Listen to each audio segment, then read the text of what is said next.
fighting against us. Yeah. It's gonna go great, you guys. Totally. Totally. Obviously. I think we should all just talk like this. I made sure to go live to catch Valley Girl Sarah. Obviously. I know Sam has heard enough Valley Girl Sarah that it's not surprising. No, it's not. Didn't you make a whole character that talks like that? Yeah. She was from space. Yep. How was that, Nate? was Listening to from Space space. Valley Girl for that long? It was constant psychic pain. We all know Constant Sarah. psychic damage. Sarah fully committed to that and never broke character. And the worst part, it was Valley Girl accent with a mishmash of slang ranging from like 1600 to like 1998. Good Lord. Yep. Yeah. So you made sure not to include the last 20 years?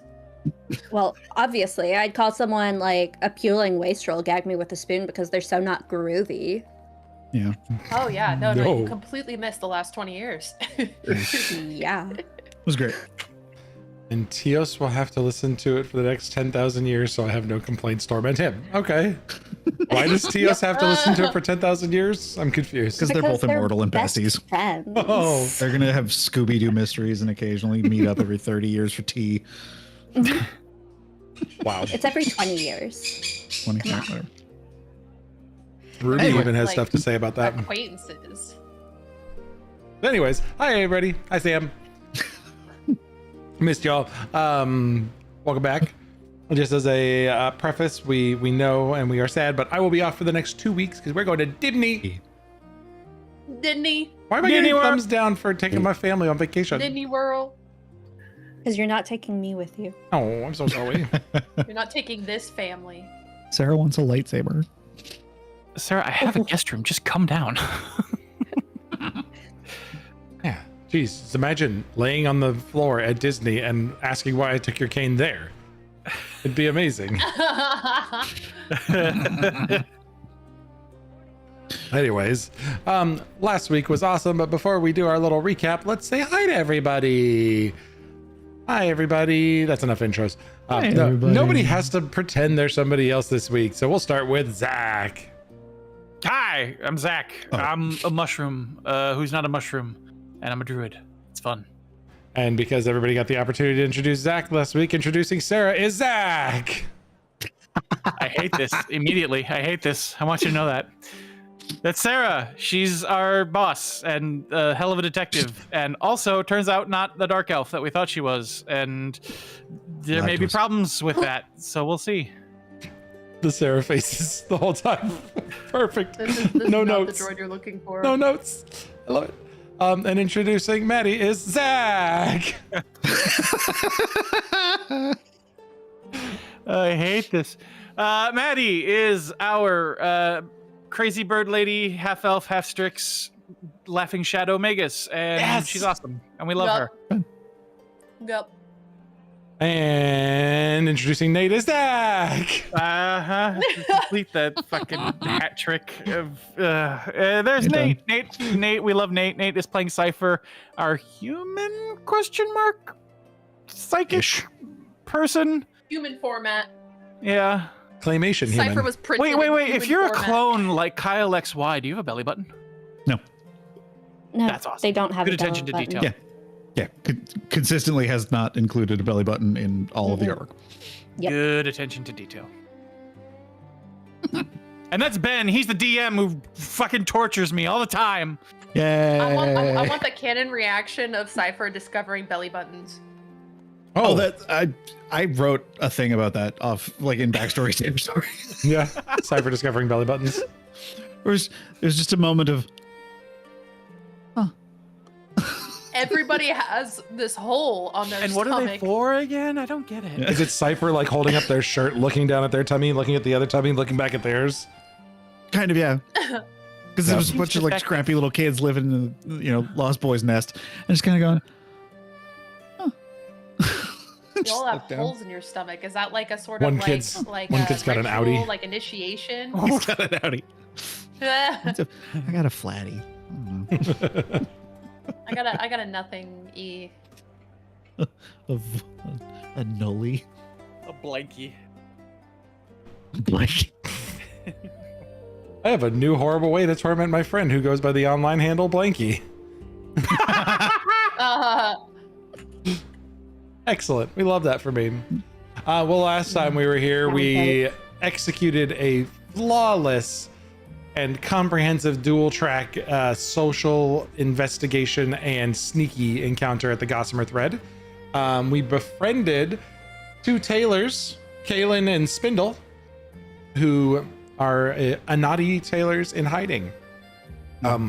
We acquired access to the Symposium Special, armored formal wear, and the magical escape silk, which doubles as a feather token, which can turn into a 50-foot ladder or 20-foot ladder and 50 feet of unbreakable silk rope.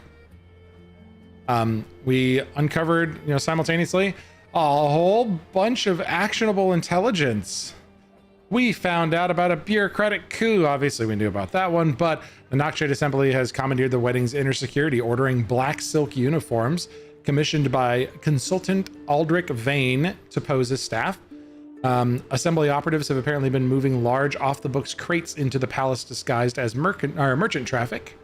The seating chart, we have Nockshade agents replacing high-tier ranking Thress officials at head tables. We also found on the seating chart the Everhund anomaly, as we're referring to it now in my notes. Viola's estranged brother Dimitri is attending under his real name, Dimitri Everhund, without an alias, which is really weird. But her estranged husband, Avamar, is thankfully absent. However, next to Dimitri at the table adjacent to him is Cypher's creator, the Mad Mage Auric. And seated next they're at the to same table? No, adjacent table. So they're next to each other. So the back of Auric's table where he's sitting backs up to an unknown family member named Inaravis Everhund, who is sitting right next to Dimitri Everhund. So those three are in close proximity, but why they're there, we don't know. Well, I know. You guys don't know. But yeah, maybe you'll find out. I'm hoping this just... Corin doesn't know. Corin has no idea. Corin's like, there's people there. This is very weird. You guys have mentioned those names, and now they're in the same place. I don't appreciate this at all. Which saying names and having them appear on papers? Have we not learned about saying names near Fey things before? Is there something Fey here? I hope not. I just love imagining that Corin's like, goody, socializing in an awkward circumstance because these are people that my friends know and have particularly complex relationships, and now I have to try and predict every single thing that could possibly be said, so I have an answer for every situation. He's got that going for him, but also in the back of his mind, he's got going, see if your fucking scarf stays on your neck when we're next to these people, you bitches. Bunch of fucking assholes putting me on blast. See what happens when you meet your brother again. Different circumstances that will result in one Corin being potentially defeathered. Corin does not have the capability to reason the subtle nuances that are the differences in these situations. He sees them as pretty similar. Guy. He sees them as very similar. At least your brother probably won't kill you. My brother attempted to scar me. Yeah, I know, but permanently in a public place. Yeah. With he attempted to scar me publicly. No. Well, not on his home turf. So after all that, not on his home turf. Spells to roast him out. Then where's my puking bugs? Finally, after all the investigation, we successfully bluffed Harvin Solt, an assembly consultant who was armed with one of the Mirrors of Truth, and he was coming in to do a routine inspection, but we preserved both of the Anati's lives and their cover identities. For now. And we head back now to the Stir Fry Noodle Shop, the little tavern above the Stir Fry place, to kind of take a beat and decide what we want to do. We have when we left off, he had said that there was something that he needed help from us with. We were still in the shop, and he was saying that there was something that they needed help with. That was the. It was pretty I much. believe You go ahead. the helping them not get caught. Right. I wrote down presumably. I don't think we got confirmation on like what the actual thing they want help with is. They wanted help not getting caught by this inspector that was coming. They were stressing about that. Okay. And you also pulled a thread that, you know, there are 2 Anati families missing from the 6 that live in the city. Right. So there's that, and you know, basically they're amongst the people being targeted. Unfortunately, it's not everybody. Like, people don't know that they're Anati, but there are mirrors going around revealing things, and they're like, "Hey, cool, we can kick these people out." Right. Okay. And we still have 4 days until the wedding. It's afternoon-ish at this point for this day. Yeah. Mm-hmm. I vote we look into Consultant Aldrich Vane. Are you guys heading back to the noodle shop then to kind of get some closure on things? Like to collect your notes, get some closure, make some decisions, and go out the next day looking because it's afternoon time? Or we could head out tonight. Potentially. You have copies of a bunch of data. Do you want to leave it in your bags, or are you going to take it back to a secure location and store it, or what's your guys' plan? Well, we're going back to the ramen shop right now. Okay. I assume we're back at the ramen shop. Yeah, you head back to the Arcane Ladle, the old stir-fry noodle shop that's always been next to the college. Sorry, that university with the library.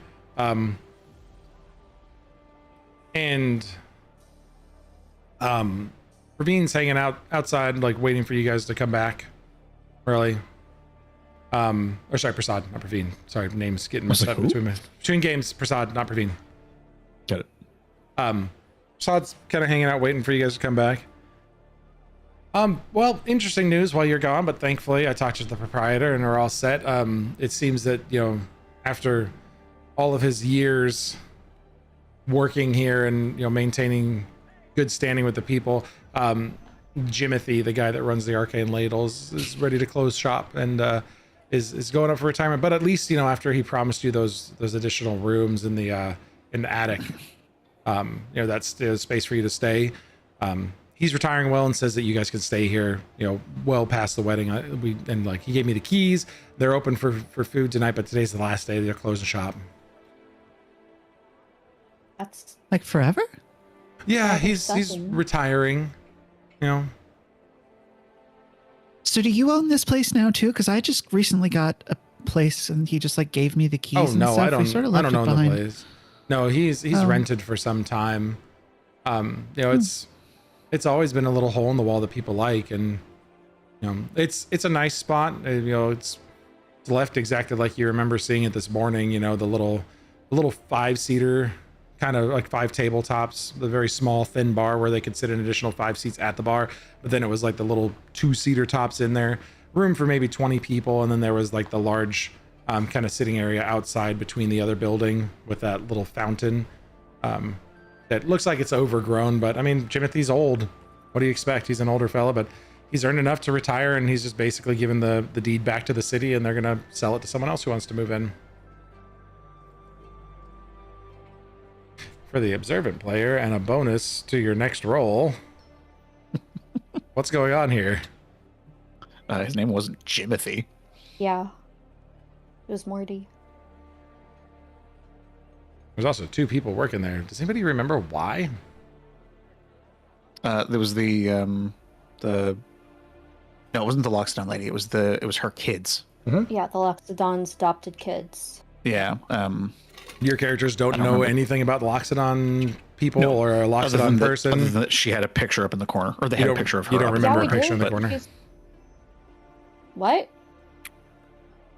I Viola would've definitely noted- do. Yeah.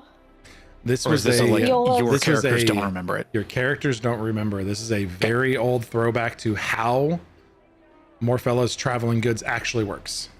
Right. Because Morfello takes over a building and then needs to slip out of town when things are getting funky, and a certain mad mage who carved off a piece of Morfello has been in town and has been spotted, and he's ready to get the fuck out. Yeah. So the memory gets modified as people are leaving, and the part of him setting up shop here and people liking the place so much is there's enough magic laced in the food that when they leave town, people remember it as whatever it was before. And the proprietor who kind of got shoved out before gets a nice fat purse and gets to retire happily, and they move on to the next spot. So Viola, even though she had potentially noted down to tell the Oh yeah, because it wouldn't change. It wouldn't change physical reality, notes. It would change your memory. Yep. would it change her physical notes, because she had not Eldra, but the person downstairs, it was her daughter. Mhm.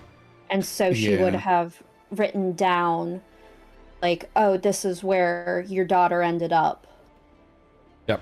So the memory modification is enough to make you question it temporarily, but until everything has run its course through your system, probably about a week, you wouldn't have a reason to follow up with it. You'd just be like, that's weird, and you'd that's odd yourself, but you wouldn't actually click as to why. But if you went back and reviewed the notes a week from now, after everything's out of your system, you're gonna be like, I don't mess up on my notes, this is really fucking weird. Okay. But in the moment for about the next week or so definitely through the wedding, you would just kind of be like, huh, okay, well, next thing, and just move on to your business. Because it is not a permanent memory modification, but it's enough that the general populace will forget about this place, like Morphello's ever existed. Any fleeting memories will just be like, oh, I must be conflating things. It's enough for the layman to never remember the shop existed. But everybody loves the place and wants to engage with it while it's there because it's a really cool shop. Mm-hmm. They got a good racket. It's been working for a couple 100 years now. Except for that brief time when Tavern got abducted by some mind-altering matrix bug that tried to kill all you guys and sap your brains. Yeah. That wasn't us, though. That wasn't you, though. Yeah. I wasn't there. But I don't know yeah, who that was. the out-of-character note is Morphello has absolutely skipped town. As soon as they figured out what was going on, they pulled plug in a way that they typically do not regularly do. They usually leave in the evenings when it's quieter after closure and people are like in bed in the wee hours of the morning. But they pulled plug early this morning and took off. It could be that they are hiding somewhere in town and getting ready to leave. Your characters wouldn't have a reason to pursue them, but you have no idea where they took off to for now.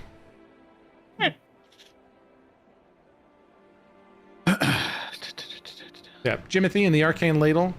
He's in basically having a closing sale. People are coming in, grabbing stuff to go, and you see people leaving with some dishes and commemorative cups and stuff that are like the things that the place has had forever. And he's serving up what food's left, and it's free, so there's a lot of people just having food. But he nods to you as you guys are kind of near the doorway, and he's like, "Yeah, attic's still open for you. But I'm off. I'm gonna go see my cousin. I'm gonna get out of town. It's a little weird here." And finally made enough to really retire in luxury.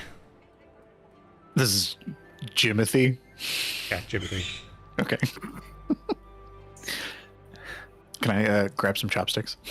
Oh yeah. There's nice chopsticks here.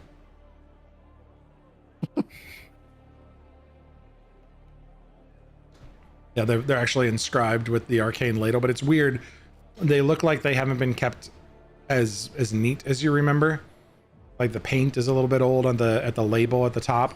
Like it's got a little symbol for the shop that's stamped and looks like it hasn't been painted and like updated again in a couple years. Usually they're painted and waxed and like you remember them being in really good shape this morning, but they just look old. Maybe it's just another set. You guys grab some food, head on upstairs. Quarters are cramped, but I mean it's a crawl space and a bunch of mats and places that he's been able to let friends and family stay, and it's the large single attic, but there's enough ventilation that it's not stuffy up there, and you guys have your cozy little space that you can stay in for the week. All right. So do we want to go after or investigate consulted Aldrich Vane? Do we want to look into potentially why capital H he is here, with a meaningful glance at Cypher? You can just say his name. I'm interested why they're running cargo, and frankly, There's also the families that have been relocated. Those are innocent I'm worried people about the being people hurt. that they're replacing. Yeah. It feels like it's important, like who they're picking to replace. I don't think these are people that would just choose randomly. So the people who are, well, they did pick randomly the people who just happened to be seated next to the prince, the crown prince. Are they? Oh, yeah. The seating chart, it's the people who are next to him. We could attempt to try to find these people, see if they are still alive. If they're any good, they won't be, but there's always the hope that they'll just keep them kidnapped. Hostages, perhaps. They want extra money. I want money from the magistrate. We have a few leads. I defer to Viola's expertise. And I defer to whatever the group wants. If the group wants to chase after the people, we will chase after the people. If the group wants to chase after the people in charge, we'll chase after the people in charge. I mean, I think Honestly, if we find the people that they duplicated, and if they're alive, then that would really help our case, right? Yeah, we'll have witnesses and, they can, what's the word? Corroborate. Corroborate. What's that thing Yeah. they Good do at work. weddings where they're like, if there's anyone who objects, and then like we can rush in and be like, we object. Except we don't object to the wedding. That's typically Oh, not a right. question that happens at this region's ceremonies. Wish But someone then our objected to my drama. wedding. It's I've not known objections to occur in the cultural histories of Eterna weddings or of the Thrust Protectorate. Now there are some states north in the Hessos region that allow objections from the public. There's one that actually says that you must sacrifice a waterfowl to object. It's quite strange, this small town. You have to be willing to place the life of a goose or a duck on the line for your objection. But I don't think that applies here. I apologize. I'm getting off base. Interesting. So, yes, what are the what are the names that have been replaced? So there's a few higher ups that have been replaced, of which I can get you a list once I go back in my notes here. Yes. AKA go over to Give us a list. my list Give us of the royalty list. generation and say generate me 10 names because I haven't done that yet. We're professionals. Yeah. Yes, we are.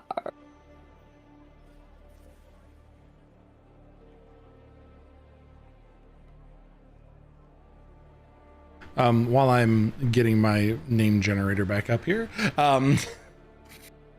the Corin would weigh in that we could either go after the replaced individuals or, as Viola said previously, we could go after Aldrich Vane and the bureaucracy itself. That would lead to information on these individuals as well, I feel. Well, the rest of the party seems to want to go after the people rather than the bureaucracy. If there are people in pain, people missing, that appears to be what Cypher and Greeble wish. I mean, it's not here going to be easy. We don't have too many leads, right? No, we just have names. The name that has been replaced. I would assume that there's some way to find important people even just with a name, right? Of course there is. So there is a list of names and titles that are the names and titles that have been crossed off and are marked as replaced. That list is, and I will paste it, so don't worry about taking notes. If you want to figure out name co-spelling, you can do that. There's Sarah Veth Oldenmeyer, the arch chronicler of the Protectorate lineage, Marshal Corvin, Thessaly Haught, the first Marshal of the Outer Wards, Lady Thessamine Vorath Kale, the voice of the Kale Matriarchy, 3rd seat. There's the Elder Provin Solundra, High Keeper of the Solundria Ecclestial Archive, Countess Miravel Undras, Countess of the Floodgate Ward, Undras seat. The Ambassador Isolde Fenrith Vire, Protectorate Ambassador of the Northern Reaches, Archivist Dolan Cray, Master Archivist of the Protectorate High Court, Voice Calindris Embervale, elected voice of the Merchant Coalition, Mosaic Quarter, Matriarch Solvane Dreth, head of the Dreth Matriarchy, 1st seat, and Cipher Keeper Thessaly Ront, the Keeper of the Protectorate Cipher Archive, that is going into Discord for all of you to keep. I got an archive? Yeah, apparently. Apparently, when you have a name like Cipher, it's going to show up eventually in a random title. So, yes, you get on archive. You should go in and try to claim it, because it's definitely not the most dangerous of everything. There are... It's never failed me before. There might be some other information you could suss out, but you might, have to ask around and things like that. Of course. That is a lot of names. So these are people who are missing. Yep. They've suddenly fallen ill and have been likely replaced by agent or Nockshade agents that are filling in those spots, or have fallen ill. You guys know that that's a potential lead up to a reflection. I'm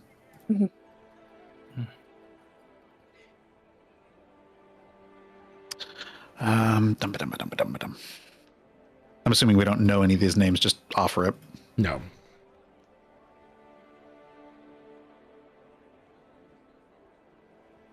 Are any of them the person that the prince is gonna marry? No, none of them.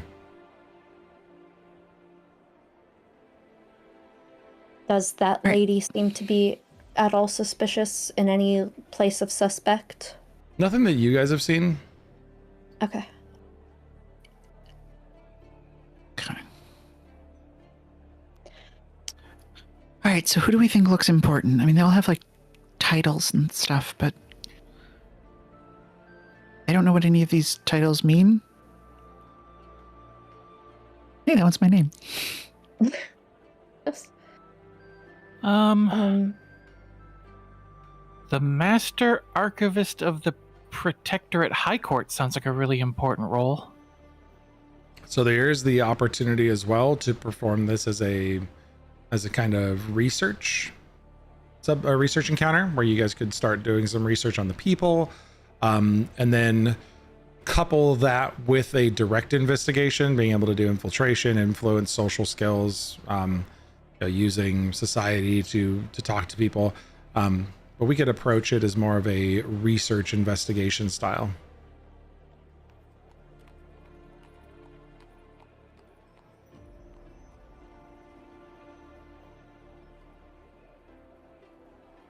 Well, we're pretty good at investigating. Oops. Sorry, cameras, 1 second. Oh. I clicked the wrong button, and I forget that when I look at this channel's chat, it pops it out to this window as well. Yeah. Which is a little bit of a pain, but Just end up looking at it on my phone. So it doesn't. ooh, that's like, a smart idea. I should do that. Yeah, especially since I'm streaming them.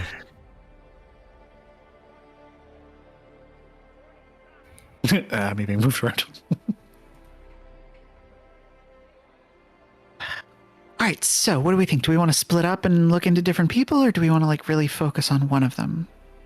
I would suggest looking into one person. The more the merrier. Should we throw darts? My vote would either be for the archivist or the ambassador. Those appear to be important. Well, everyone is apparently important. But one is archivist of the Protectorate High Court, one is Protectorate Ambassador. The rest of them... What is the Northern Reaches? Do we know what that is? The northern reaches of the Thrust Protectorate. It's Okay, like the, so like up it's in it's in by the the northern coast. half. Yeah, they kind of run up to the Hesso states border and are Got it. responsible for a lot of the cross. What would that be? Because this is a kingdom and that's a collection. So the kingdom states treaties and stuff along that northern border. Gotcha. A lot of political intrigue up there. Maybe the I feel archivist, because I feel like an archivist will know stuff about other people and maybe weird monsters. Plus, they're like the archivist of the High Court. So, like, if we can get the court on our side to Well, battle this invasion, It's my worry is that they are just an archivist. They are a historian. Viola, you have a Yes. little bit of history, and by a little bit I mean a fucking lot of history with social circles, infiltrating noble hierarchies, understanding the whys of applying this type of stuff. Give me either a society or a deception check, or well, that's deception, that wouldn't really fit here, I guess. Society would be your most baseline for like understanding why this works the way it does. So go ahead and give me a society check. Yeah. And are you do you have a case now? Because I'm interested in what your declared cases Yeah. are. My case is the coup. This would apply. Yep. Doop-de-doo. the case of the coup.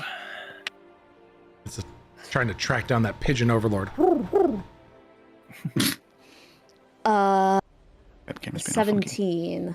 I don't like that. I'm gonna make it mythic. Okay. I'm gonna rewrite some fate here. I like it. Yeah.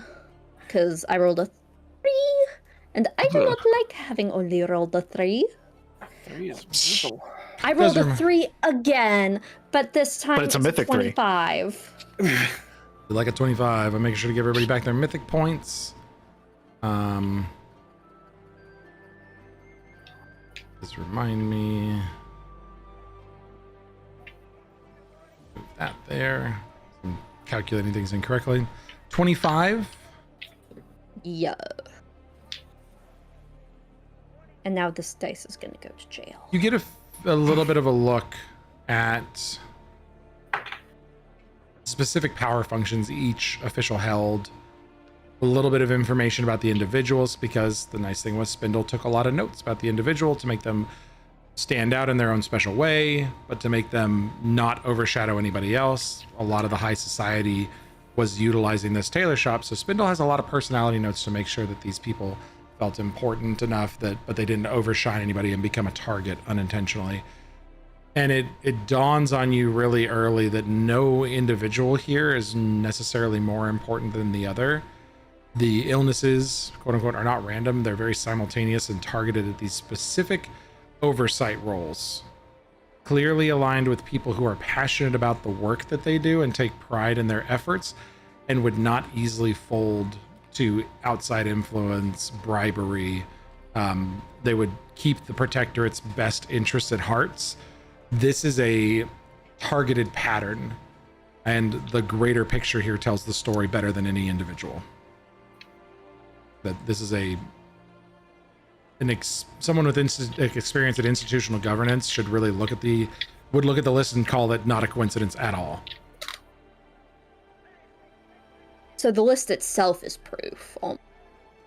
Almost. You would need to definitely do some more research to understand what, like, you don't have any medical information, so you don't know what's happening with the people. If someone's incapacitated, if someone's got another person standing in for them, or if there's potential that this person needs to be there, so there's a reflection stepping in for that person.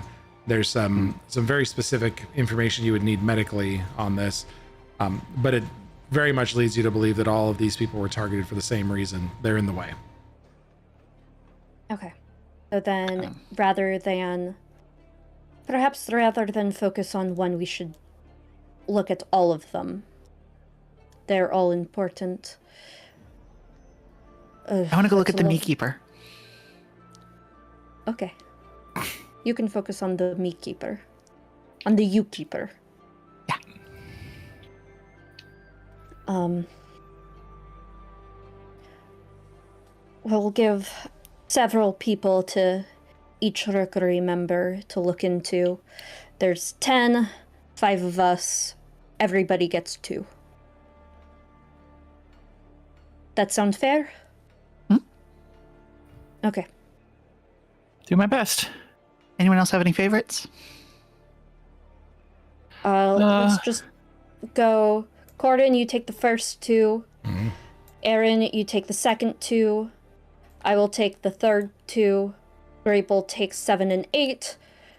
Cypher, you take the last 2. Got it. So we'll treat this more as a research subsystem. Just because One you more guys are going to time. be collecting a lot of data. So rather than Aaron, knowing, you have 3 and 4. 3 and 4, got it. really rather than knowing exactly who you have, the way in which you gather the information is going to be what's important for the checks. So there's going to be a lot of different, again, like a research check. There's going to be a lot of different ways for you guys to gain the information. We're going to put it at, let's see here, phase 1 of this. So I think this is going to be the modular investigation, precursed by a research phase, like doing some initial data gathering, and then targeted investigations with going out and interviewing people and things like that. And then that's going to be the best way to manage this, because you guys have some broad information you need and then some very specific information that you need.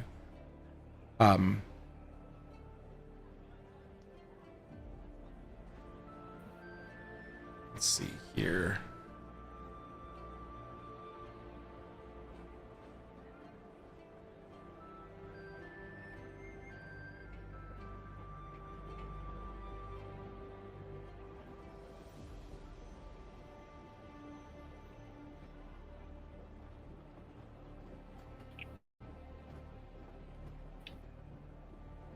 All right, so we're gonna go with,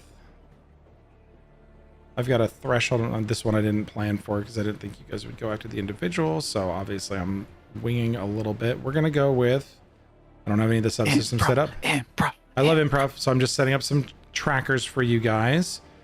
We're gonna set up your rating point or your research point threshold. We need to hit 12 to get the maximum research completed. So that's going to be on the right side of your screen, the research needed clock. There's 12 points there that we need to fill up. And we're going to do a total of 8 checks. And that's just because that's how we typically do the balance. Is criticals obviously are with 2 points. And you guys are mythic, so you have the capability to make things mythic very easily. And a total of 8 checks is about, we're going to say it's a half of day. So the rest of the last half of this day is going to be covert inquiry, canvassing contacts, checking public records, cross-referencing social intelligence. And this is all before the assembly notices that patterns of questions, because there's people out in the city keeping an ear to the street. We need to be aware that the assembly is definitely going to be trying to find out if people are checking into this sort of stuff.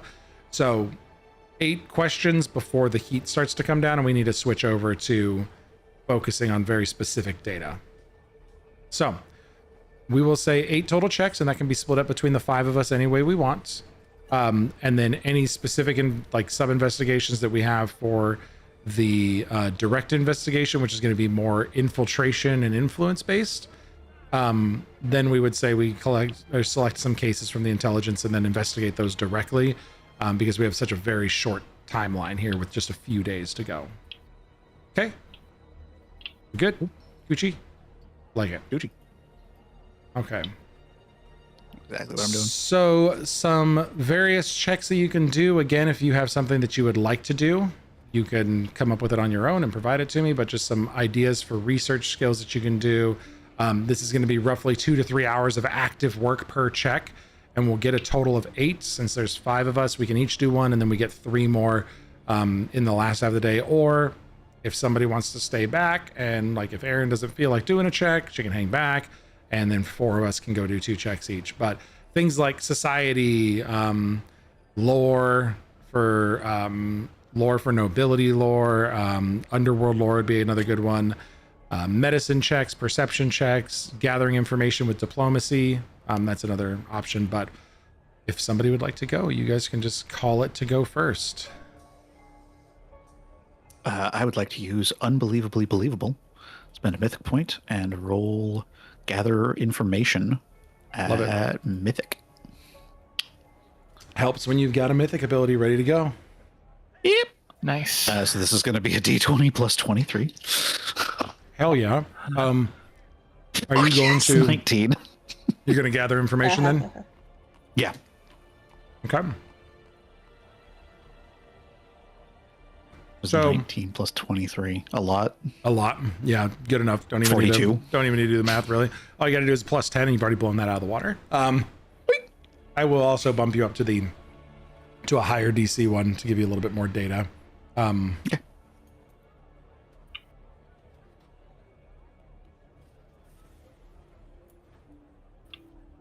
So, yeah, you canvas physicians, apothecaries, professional. You guys, if you didn't use normal words as part of your character backstory, unbelievably believable. You can use it. You go target the things that are going to be the hardest to believe. Physicians, apothecaries, professional contacts that have served multiple people on the manifest. People who regularly treat protectorate figures. You get some information from them that is worth 2 research points. Cool. Nice. Again, this is we collect the data as we get research breakthroughs as a group. We'd like to go next. Mm-hmm. Perception checks are also an option too. I'll do perception. Okay. Go ahead. Boink. And perceive.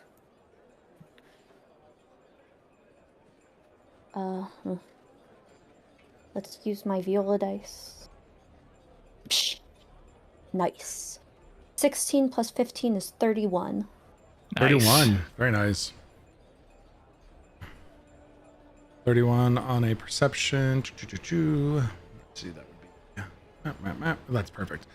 Yeah, you start to survey some of the residential district patterns, especially those around people who either work for or are associated, which households have unusual foot traffic, streets near officials' homes that have acquired new merchants or laborers in the past week.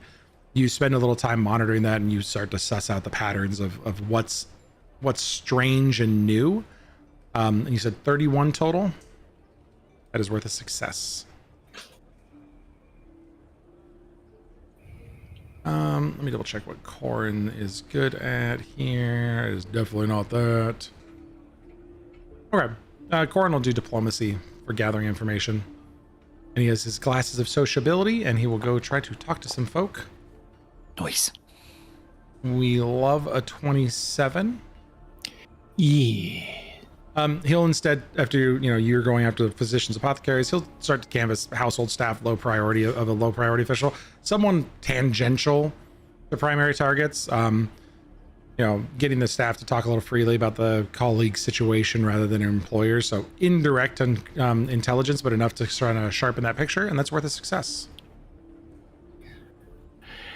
You said medicine was an option, right? Mm-hmm. That's what Grable will do. Okay, go ahead and give me the sickies. Go and check out the doctors and see who's been sick.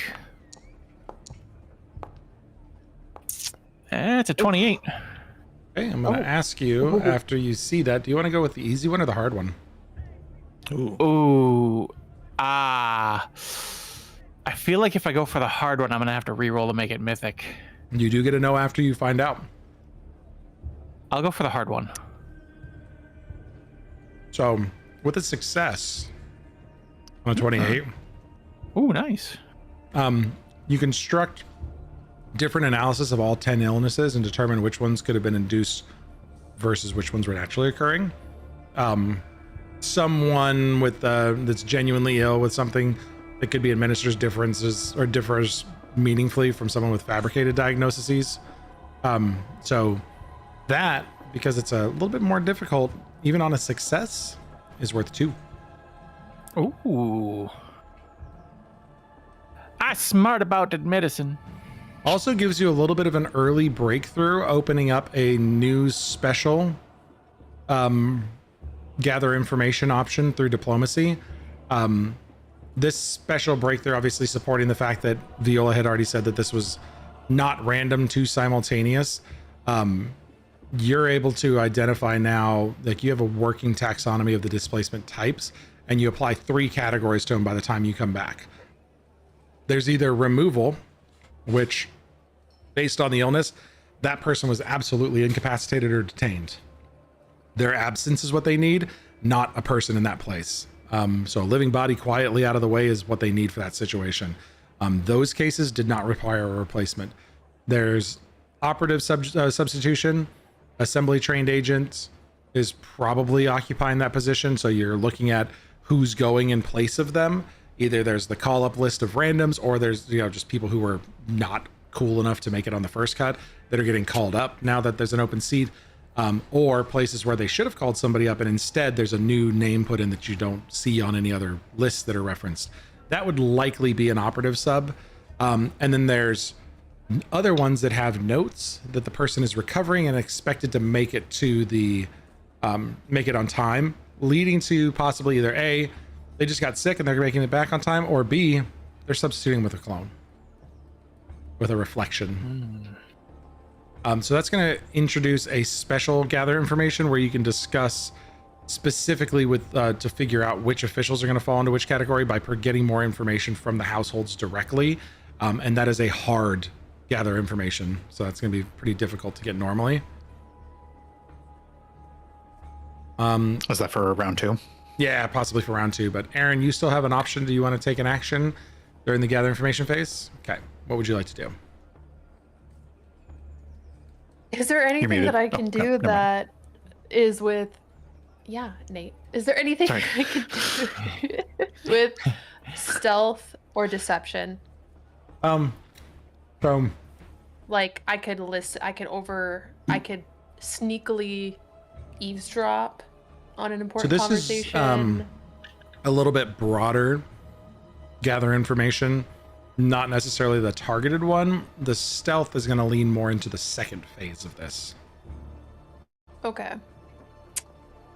I'm gonna wait till the second phase. I don't think I could. Okay, so that's all right. We can just sit you for this phase, and there's going to be options that other people can't do.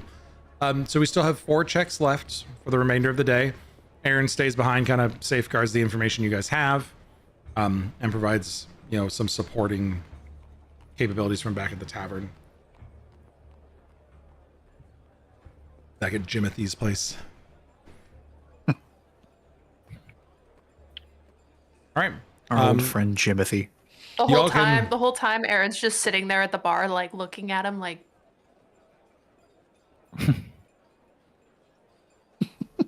The guy's just like, "Can I help you?" And she's just like, "No." And also just wrote about looking at him Morty. like that the whole time. Yeah, like just this like. Something's off, but I don't have the means to know what, so I'm just gonna look at you until it appears on your forehead. Something's fucky.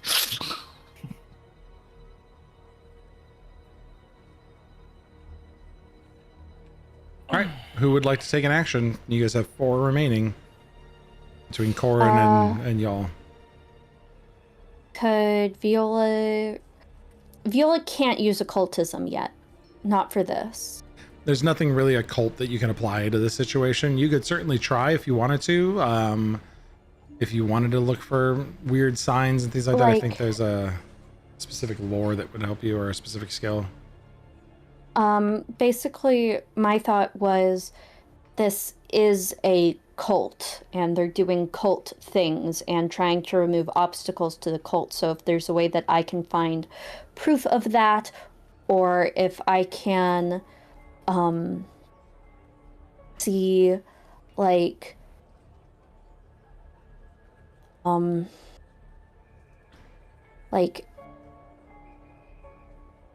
So the Noxshade How Assembly they- is from the plane of shadow, but not necessarily a cult.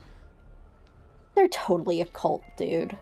They have no culty leader. They're trying to find a home and, you know, maybe take over part of the material plane. But that's their, Just a little. just It's not a cult little- behavior at all. It's just a little planar incursion, not very culty. Mm-hmm. No, they do have hidden signs and symbols that would associate with the cult findings. So if you have Schooled in Secrets, Yes, I do. that's an option If for you. not a cult, why a cult? cult shaped?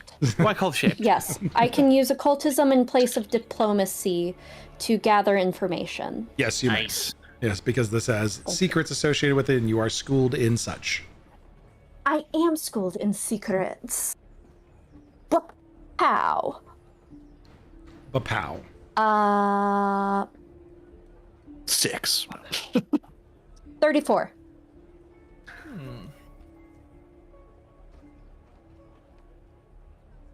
34. Yeah, 34. This helps. You kind of know who to ask, so you target a specific household. If you have one, let me know. If you have one you would specifically like to figure out intelligence about that named official. But that is enough for a success to get some more information, understand some more about what's going on. And if you have a specific official you're interested in, I can provide you additional context when we move to phase 2. So just take The note ambassador. of that. Okay, so we're going to look at Ambassador Isolde. Yeah, Okay, got it. she was on my list. So, Okay, you get some context around her, and that's some good data gathered worth a point. All right, Cypher. Gabriel. Society was an option, right? Yes, society is an option. Okay, I'll go with society. I'll go hobnob with the people and see what I can find from hobnobbing. Let's see here. Society, go. Oh, we're gonna go ahead and just make that mythic because that's awful. So there. Where's my? There it is. Okay. Let's try that again. Society. Yeah. The same result, but at least Mythic makes it higher with 21. That's the I same. hate. to me. Happened to you, happened to me. So who's next? You cross-reference manifest against public appointment records, social calendars, Protectorate Gazette.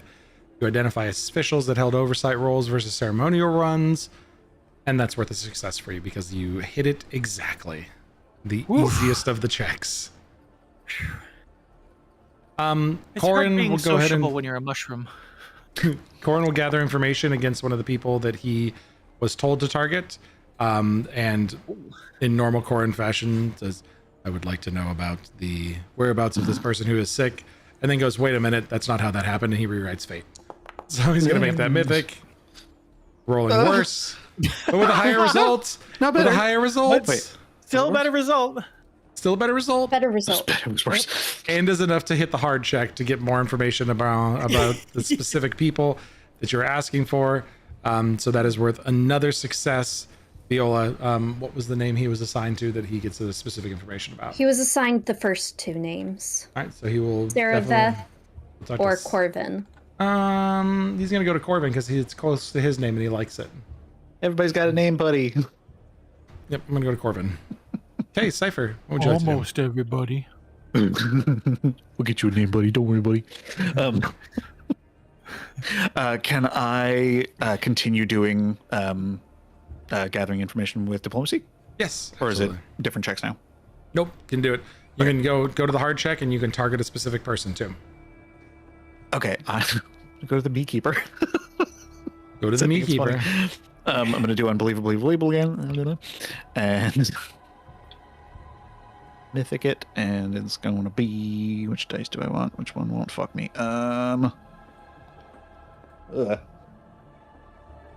Okay, so that's bad. Can I rewrite fate since the other one doesn't have the fortune effect to it? I rolled a 1. Yes, that is the joy of unbelievably unbelievable, is you can Sweet. still rewrite fate because that is not a fortune effect. Cool. Double Excellent. mythic points burnt. Allows you to re-roll Much it better. though. That is an 18 plus a fuckload plus 23. Yeah. That is a critical success. And who was it that you were looking at? Your name, buddy. The Cipher Keeper. The Cipher Keeper. So we The have Sally Ront. we have Marshall, Corvin. We are looking at Ambassador, Isolde, and Cipher Keeper, Cecily. Those are the three that we're primarily focused on for additional information. All right. So upon reconvening that evening, we have a few specific notes that are worth looking into. First, some of our breakthroughs.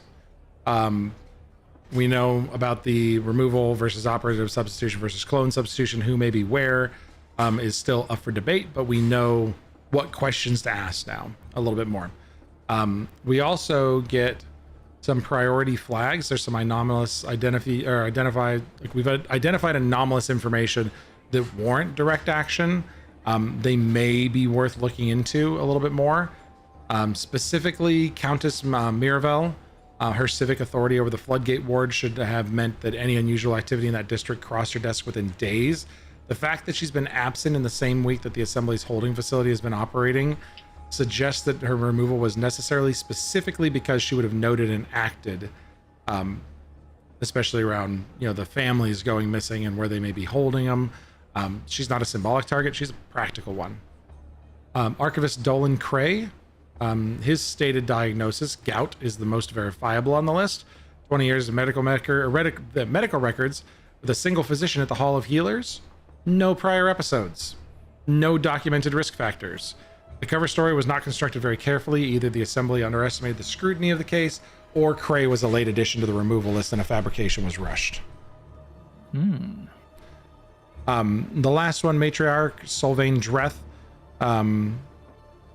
She's got a matriarchal seat in the wedding and has got a high-profile ceremonial role on the list. Likely with that one, if there was a replacement, that'd be the most visible replacement, and the most consequential. But unfortunately, we did not receive the last research check completion, so we don't receive the last information. We only got to 11 out of 12 and not 12 out of 12. I thought that Cypher got 2 successes with the last one. They did, and that went from 9 to 11. Oh, gotcha. Unfortunately, wait a minute. There's 5 of us. there was, and we had 8 Mathematically- maximum. Oh, that's right. Each of us went twice. Okay. I was Yep, like, it wait was a minute, just 8 maximum checks total because of the amount of heat that we started to generate. And some things we had noticed too as we were talking. There's a couple times early on as we're talking to people, they just go quiet immediately and leave. You note that you might be drawing a little bit of attention, so you kind of shift things. There does not appear, however, because of our success, to have been any direct action against us. Just people realizing they may be unintentionally saying too much and maybe associated or have been threatened before, that, not only have they taken action against these individuals, but the people around them have been threatened and coerced that they may be a target if they release too much information, and have stopped and pivoted because of that. But we did not generate enough heat that there's people coming directly for us. We were all very subtle in our approach. All right. So some specific information that was collected as well. We have some notes on the specific people. So let's start near the top there with Marshall Corvin.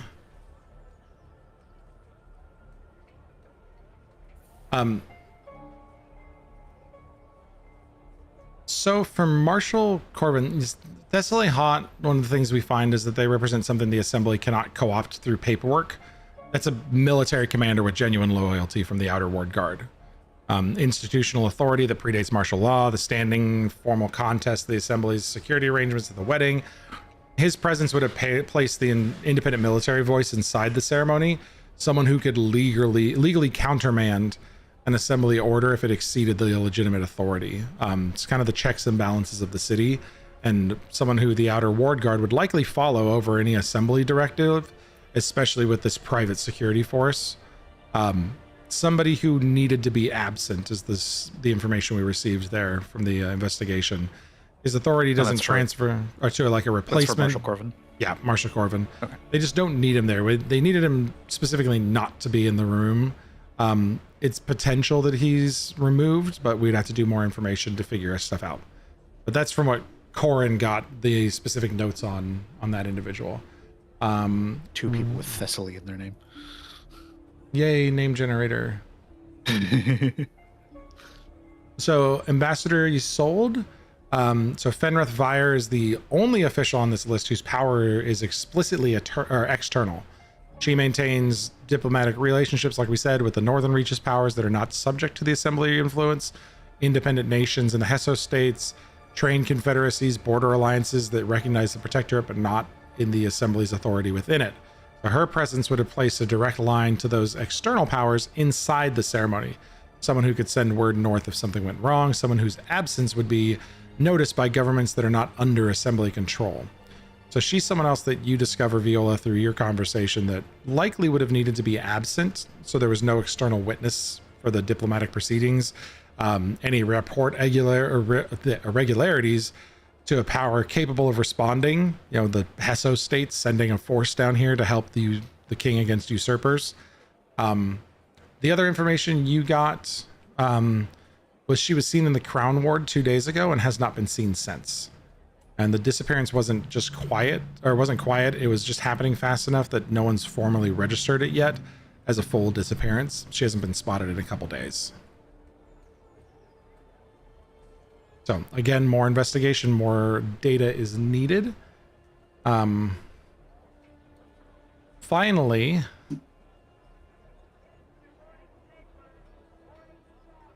Cipher Keeper, Thessaly Ront. Related at all to Corvin? No, Thessaly's the first name.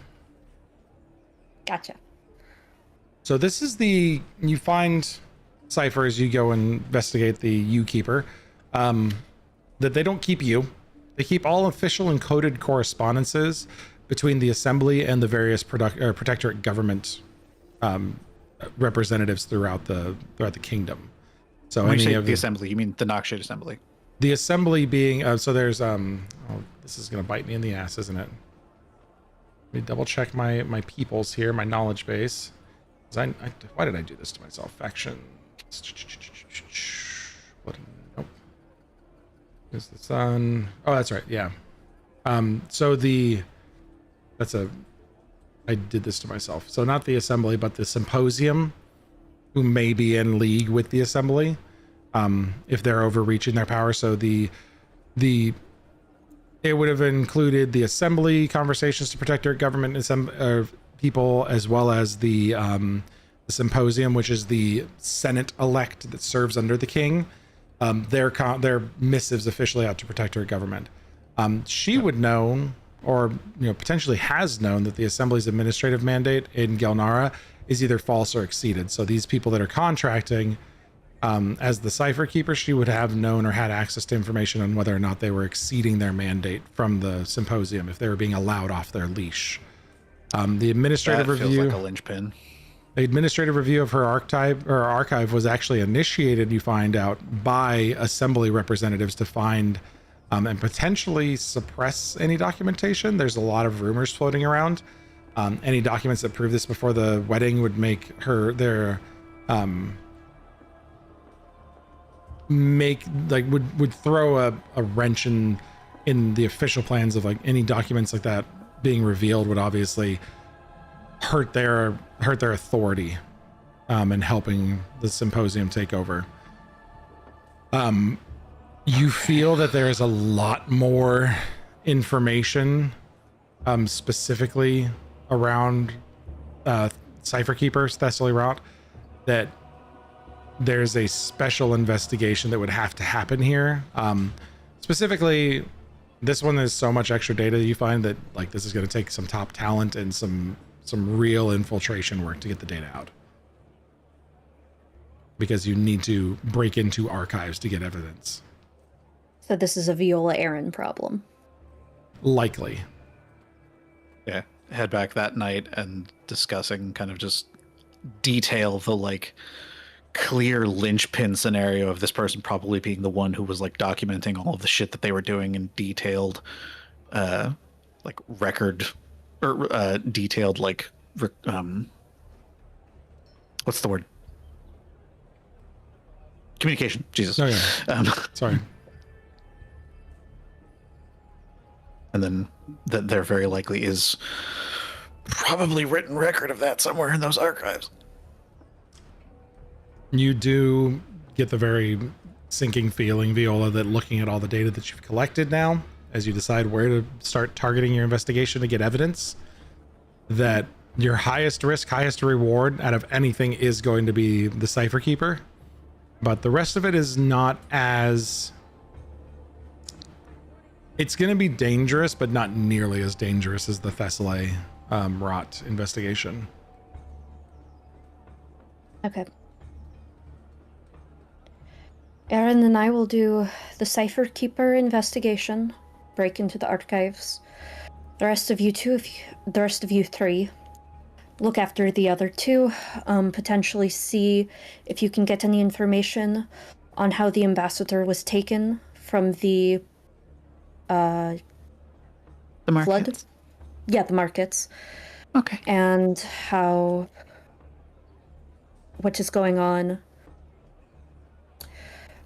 with the Marshal, if you can find any information about the Marshal. And then there was also the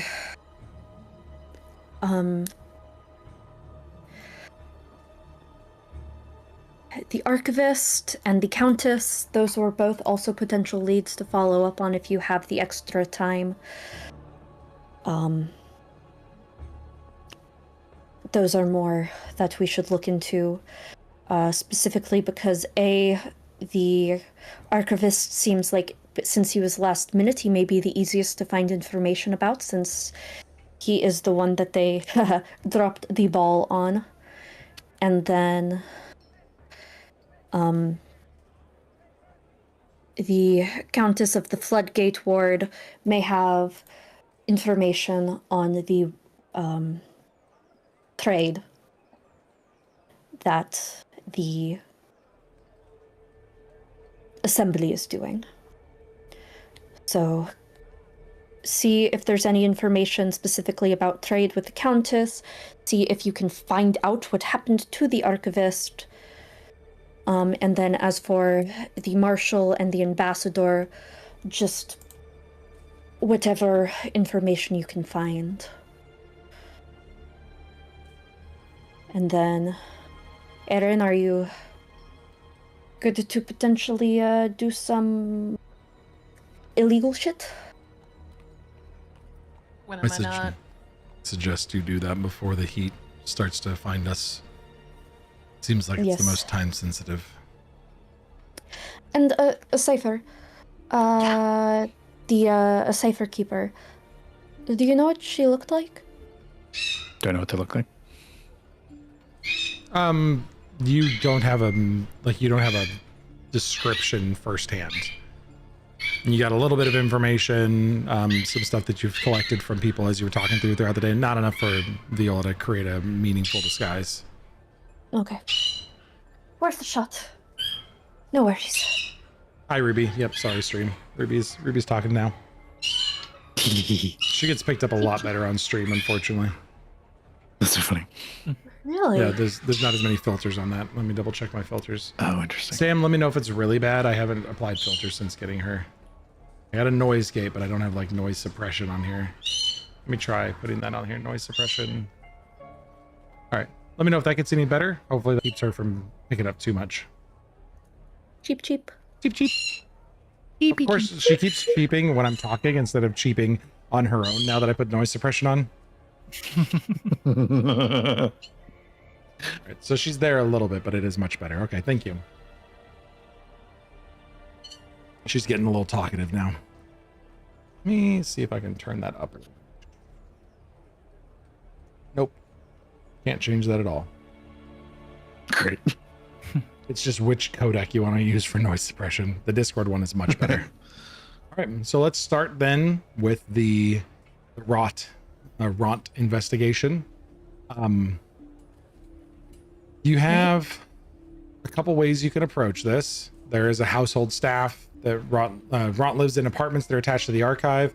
Her deputy, Osfin Cray, who has no relation to Dolan, has been managing the archive in her absence and is increasingly uncomfortable with the volume of document requests coming from assembly adjacent officials. You could talk to him. That's a target that's been identified for you. You could just try to observe it. The archive's not a residence, it's an institutional building. You could do some direct observation. However, you could also just do the most meaningful path and do some old-fashioned B&E to figure out what's going on inside the archive. Try to go get that document yourself. Aaron, I can distract. I can attempt to ask if I can get in, but while I'm distracting, you can B&E. B&E? Break and enter. Illegal shit. Oh, like sneak in and take stuff. Yes. Exactly. Yeah, that's fine. And I will be your distraction. I may potentially meet you in there if my distraction is convincing enough and I can convince the person to let me in. But otherwise, I will just make sure that you get in and out unnoticed. Yeah, I would suggest you prioritize the distracting part. Of course. Okay. All right. I'd like to roll deception to try to distract the guy in charge. And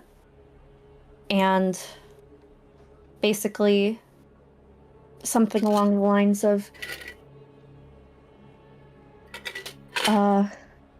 hey, I'm really interested in why all of a sudden all of these documents have been up for grabs by the assembly. I'm wondering if there's anything about that. I have a position of power and I'm very upset because the assembly has been a pain in my ass and I want access to this because I demand it, pretty please. I have a position of power. What do you mean you don't know me? You should definitely know me. Anyone who's anybody knows me. Exactly. Anyone who's anyone knows me. We're gonna too. fix Ruby this way. I'm gonna go give her some treats and she'll stop. She might be squawking at me for treats. I don't want to reward squawking with treats, but she's being very talkative and dancing at me. Baby. Burb. Burb. Burb. Burb. Cheap, cheap. I'm a burb.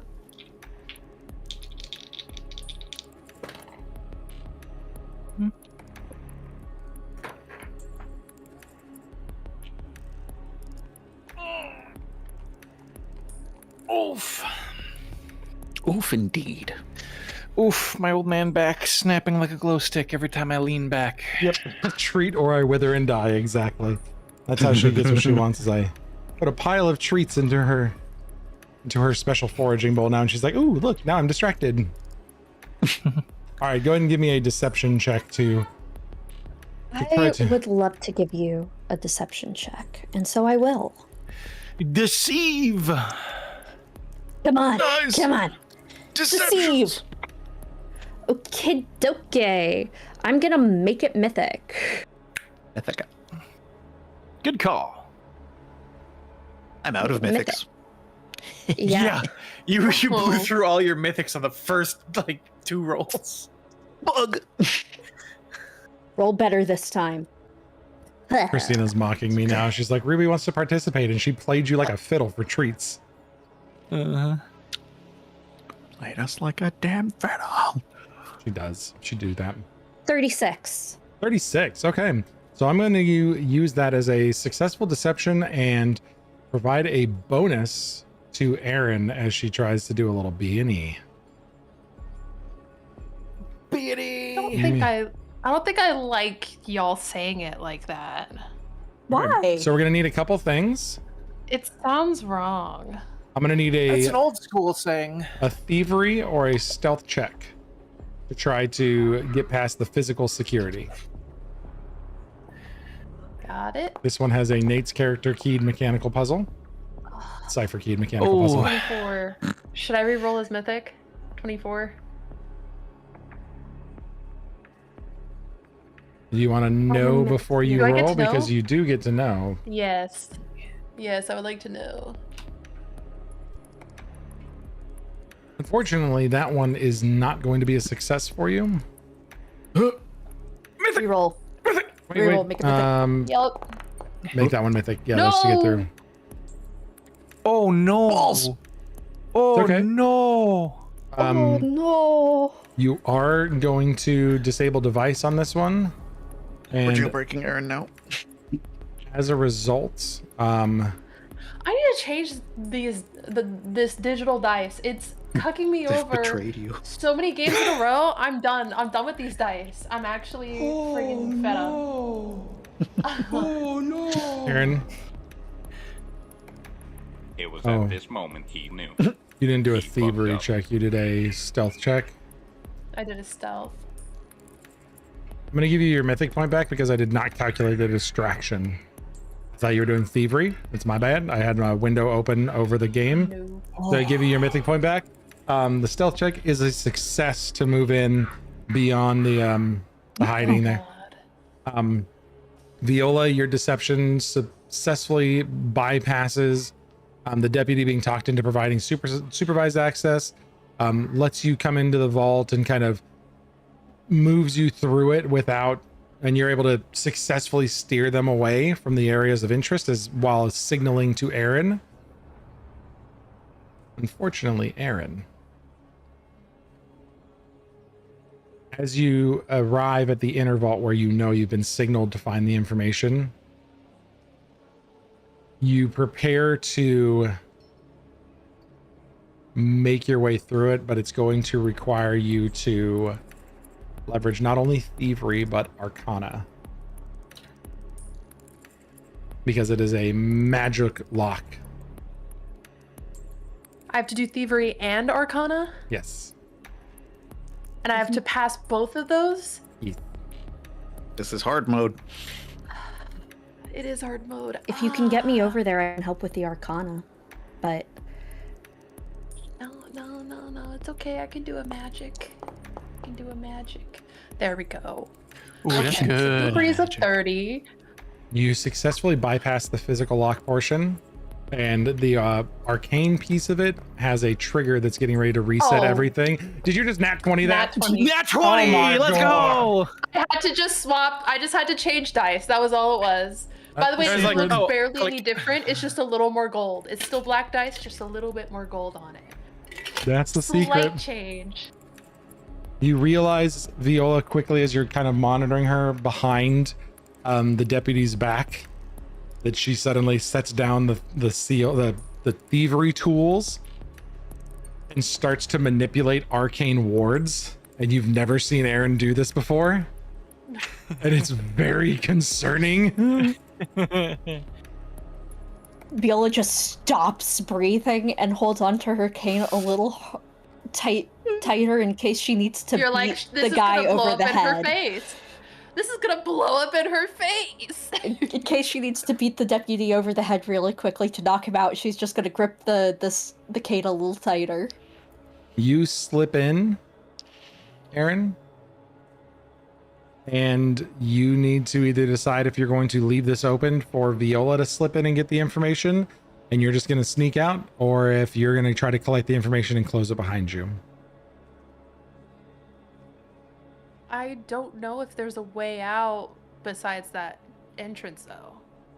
Viola has an escort, and you trust Viola to be able to feign slipping away for a moment and getting into that place. She's already established an identity to move through here with her deception.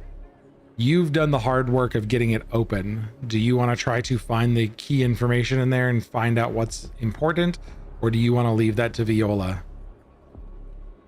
I'm gonna give it like a light try to try and save some time. You've had a chance to look at this arcane lock. You know that if you pass in and out of it without closing it, it is going to trip an alarm.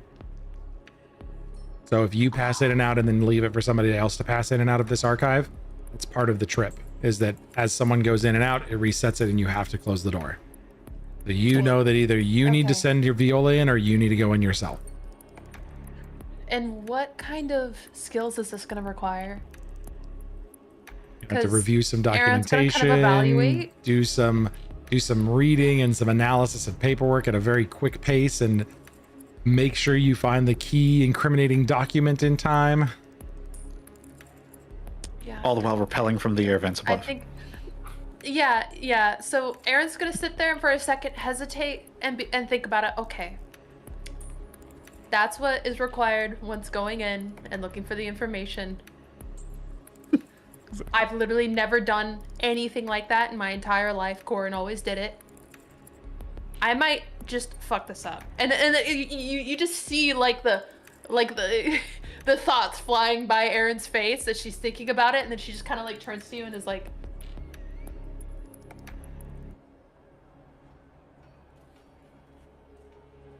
and then she just kind of like slowly like sneaks away. Vanishes into the shadows. You slip into the shadows and sneak out of there. You got this. Viola, you've established enough of a cover story to be able to slip in there and like step away for a moment. He gets called away This is and going is to take some time. Looking at the sure. boring documents. just my associate will be at the door if Of course. you need anything. And he hurries off to what he was doing previously. I'd appreciate your time. Sprint. He's Sneaky sprint. sneaky sprint over. Sprints as fast as she can, being a cane user. Yep. You get into the vault and it is a trove of highly classified assembly, protectorate, and symposium information. But you need to find the incriminating document. I need She a looks like a society kid in a check. candy store. Do you know that you're going to need to make a good photographic memory recollection of this, because you're likely going to need to either steal it and hold it, or make a copy and get the right people that information and tell them where they can find it. It's your Yep. choice how you want to do it. Okay. You do know that that any original documents is going to be probably the most powerful piece of evidence you have if you take it with you. Right. Walking out with a stack of papers Quick is a lot question. tougher. Yes. I have a thing where I can change a society check.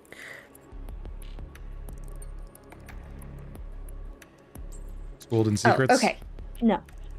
No, Schooled in Secrets is for diplomacy. But here I can gather information society instead of diplomacy. Which one is okay. that? Streetwise. Use your society as a diplomacy to gather information in any settlement you frequently. But that just means that regularly- it's a society check. Yeah, that just swaps society out from diplomacy. So this could be a society check either way, huh? Yep.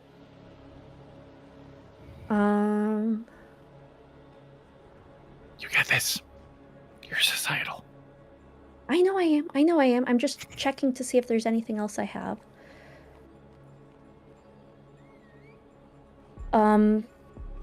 First, as I enter here, that's odd. There is a lot of assembly conversation happening. There's an inordinate amount of it. Like, you expect to see some of it, but a lot of the officially flagged assembly stuff, somebody was absolutely building a case against them here. Okay.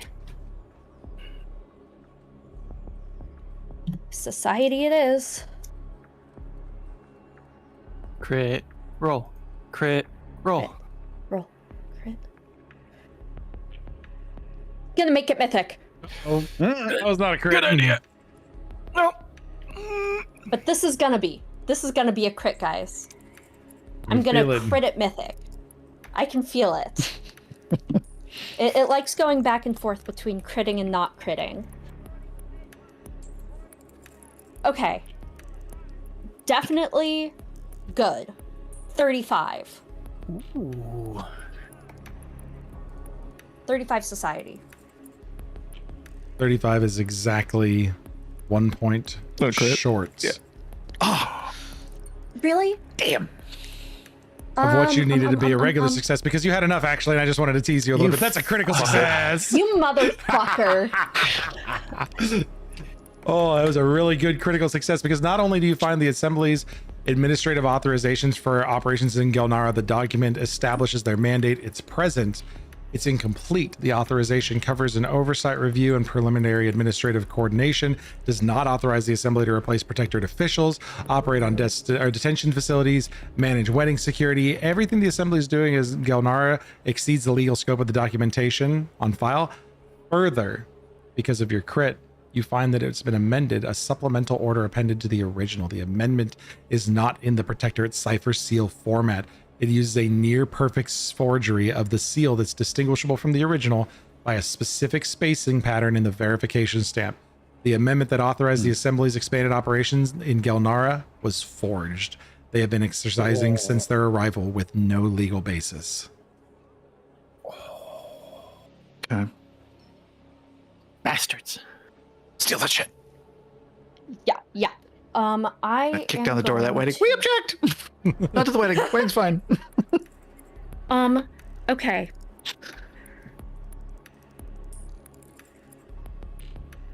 You hear footsteps coming back down the hall. Okay. I am going to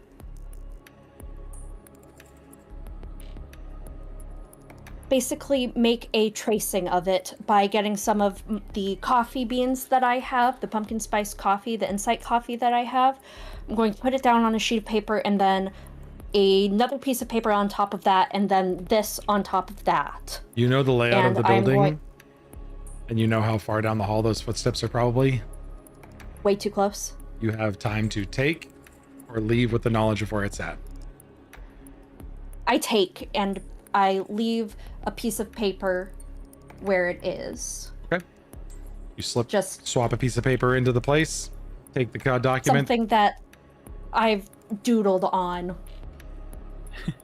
I so that owe there is you writing on one. it. Yeah.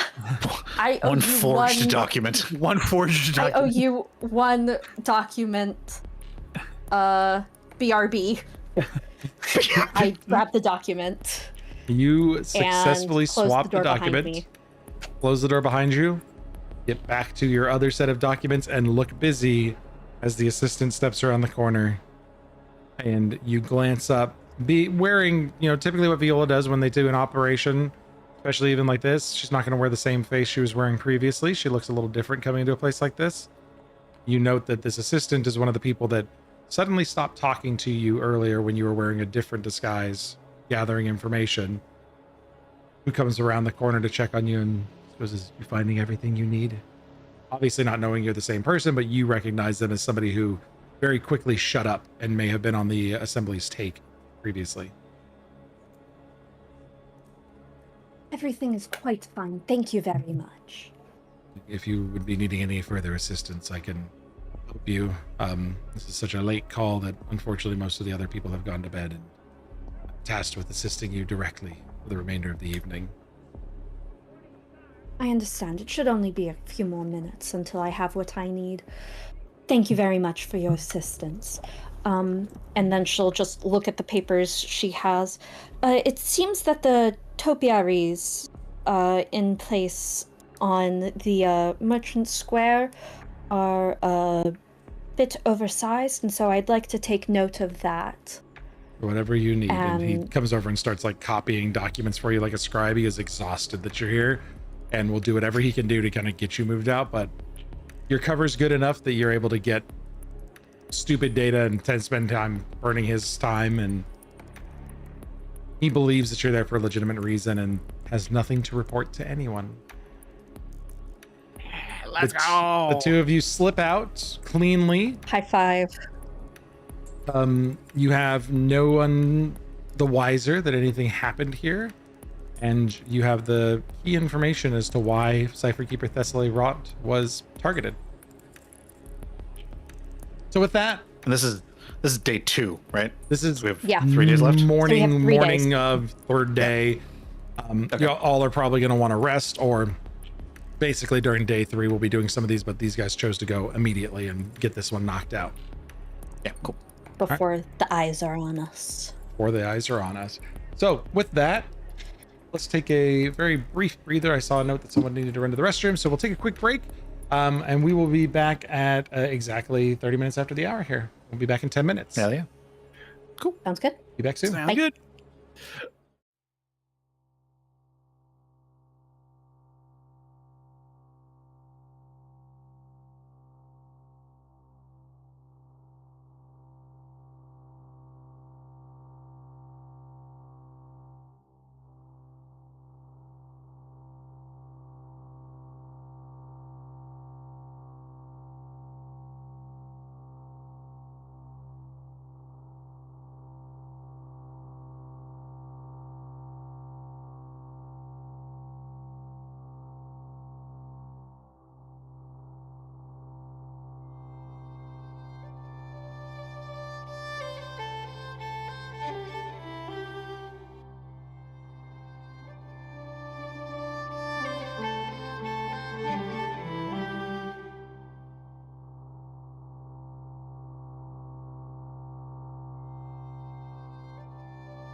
Wrong screen. Hey, folks. There we go. We're professionals. Hey. We're Hi Sam, the art is awesome. I love you. It's so cool. This art is so cool, Sam. Oh my god, I'm going insane. Thank you, Sam. The mask is awesome. Oh my gosh, I haven't looked. Yeah. I gotta go back. The mask goes so hard. You're so cool. You're so Oh cool. my You are God. like the coolest motherfucker here ever. Everyone's getting new fits. It looks so good. Oh my I God. like You it. look Look at- fancy. And look at Evan. So fancy. Yes. He's so handsome. I should force him to wear a little like bow A around little, his a little bow bow tie. tie. Yeah. Yeah, a little bow tie. He would hate it. Oh yeah, of course. That's You why I can make go him wear fuck it. yourself, my dear. You're so lucky that I don't You know how to ins- get this fucking thing You off of me. insipid harlot, you're lucky I don't have thumbs.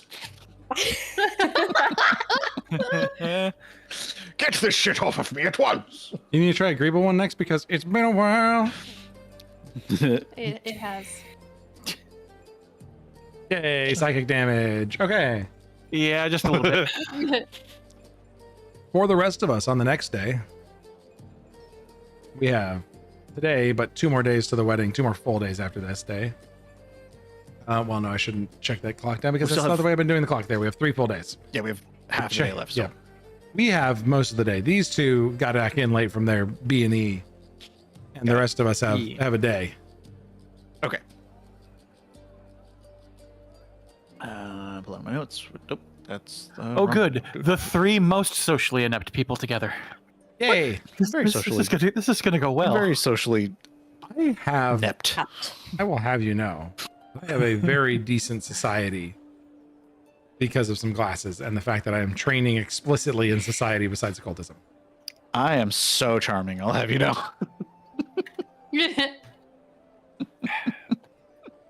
However, Let's- what do we want to start with? I had a stupid idea. I It love would it. potentially get me in trouble and or killed.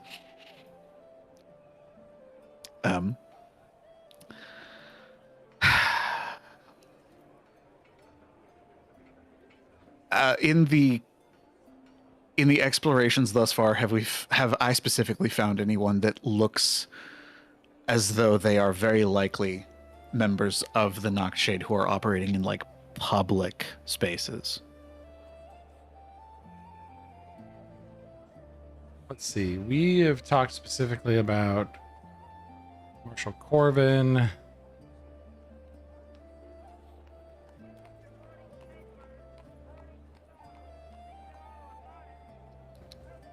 I didn't mean any of the names specifically. I meant like just people out and about. Like if there was anyone who looked like they were catching on to the questioning and the investigation. Oh no, we've If had there were- decent cover. Like there are people that are clearly, from what you can suss out, that they are Mhm. probably assembly adjacent. But nobody's catching on to what we're doing. Damn. Okay. Gonna have to do it grassroots. While the other 2 are out, I would walk over to the twins. Just, hey, so I have an idea. It's kind of like a trap. I'm both the trap and the bait. It's complicated. I can make mirrors.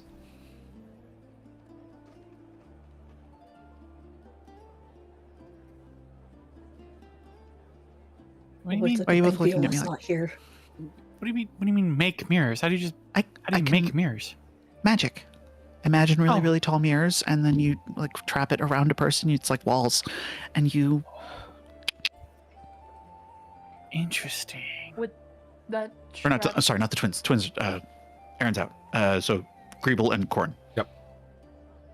Got it. Okay. Do you want to put on your dress and make sure that everything looks nice for the wedding? No, I want to see if, like what we did with the magistrate, where we showed him the mirror reflection and he like exploded. Do we know of anyone that's a reflection? I don't. But I thought we could go hunting. It's dangerous, I know, but I thought it might serve as like a I don't know, a jumping off point for how we deal with this when it actually comes time? I mean, it would be a good way to like show people if it's. Are we talking about like doing it publicly? Yeah. That might cause Somewhere with a some- lot of people. That might cause some chaos if somebody suddenly explodes. Yeah.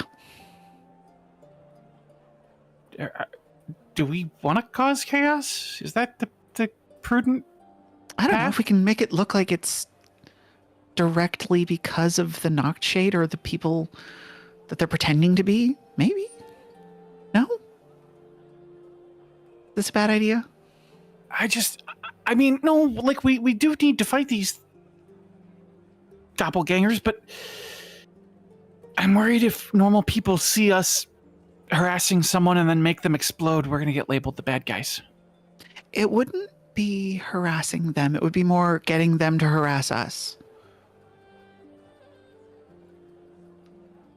Oh, yeah, I think I've heard of this before. It's something I think it's called trolling. What do trolls have to do with it? I don't know. I think it maybe comes from their culture.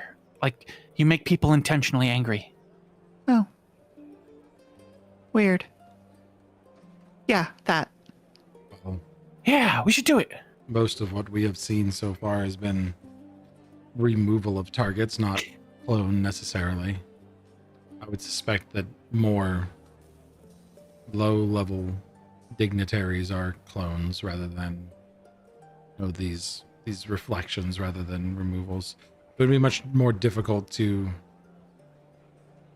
quickly make a reflection of a noble of high standing. They had a lot of time with the magistrate. They don't have that much time here. That's true. There was a lot more scrutiny in Galnara. I would suspect it Alright, would never work mind. effectively if we find someone who is. Yeah, A that's the only reflection. problem is we gotta find one of these things. Yeah, and we have to know it's specifically one of those. We could go looking for one if we I don't- wanted to, rather than focus on what Miss Viola told us to. No. I was kind of hoping it could be like a while we're doing this sort of thing, but no, we should probably Certainly, focus. if we find someone, then we will send you a significantly clandestine signal to alert you to the need of the mirror trick, Yeah. Okay. Like a code word or something. or a hand gesture. Oh. I don't know what to. This is Aaron's level of place of expertise. This is not mine. Their face is so stretchy. I didn't know you could do that. Yeah. It It's my impression of a troll. It's called troll face. does not work that well for me.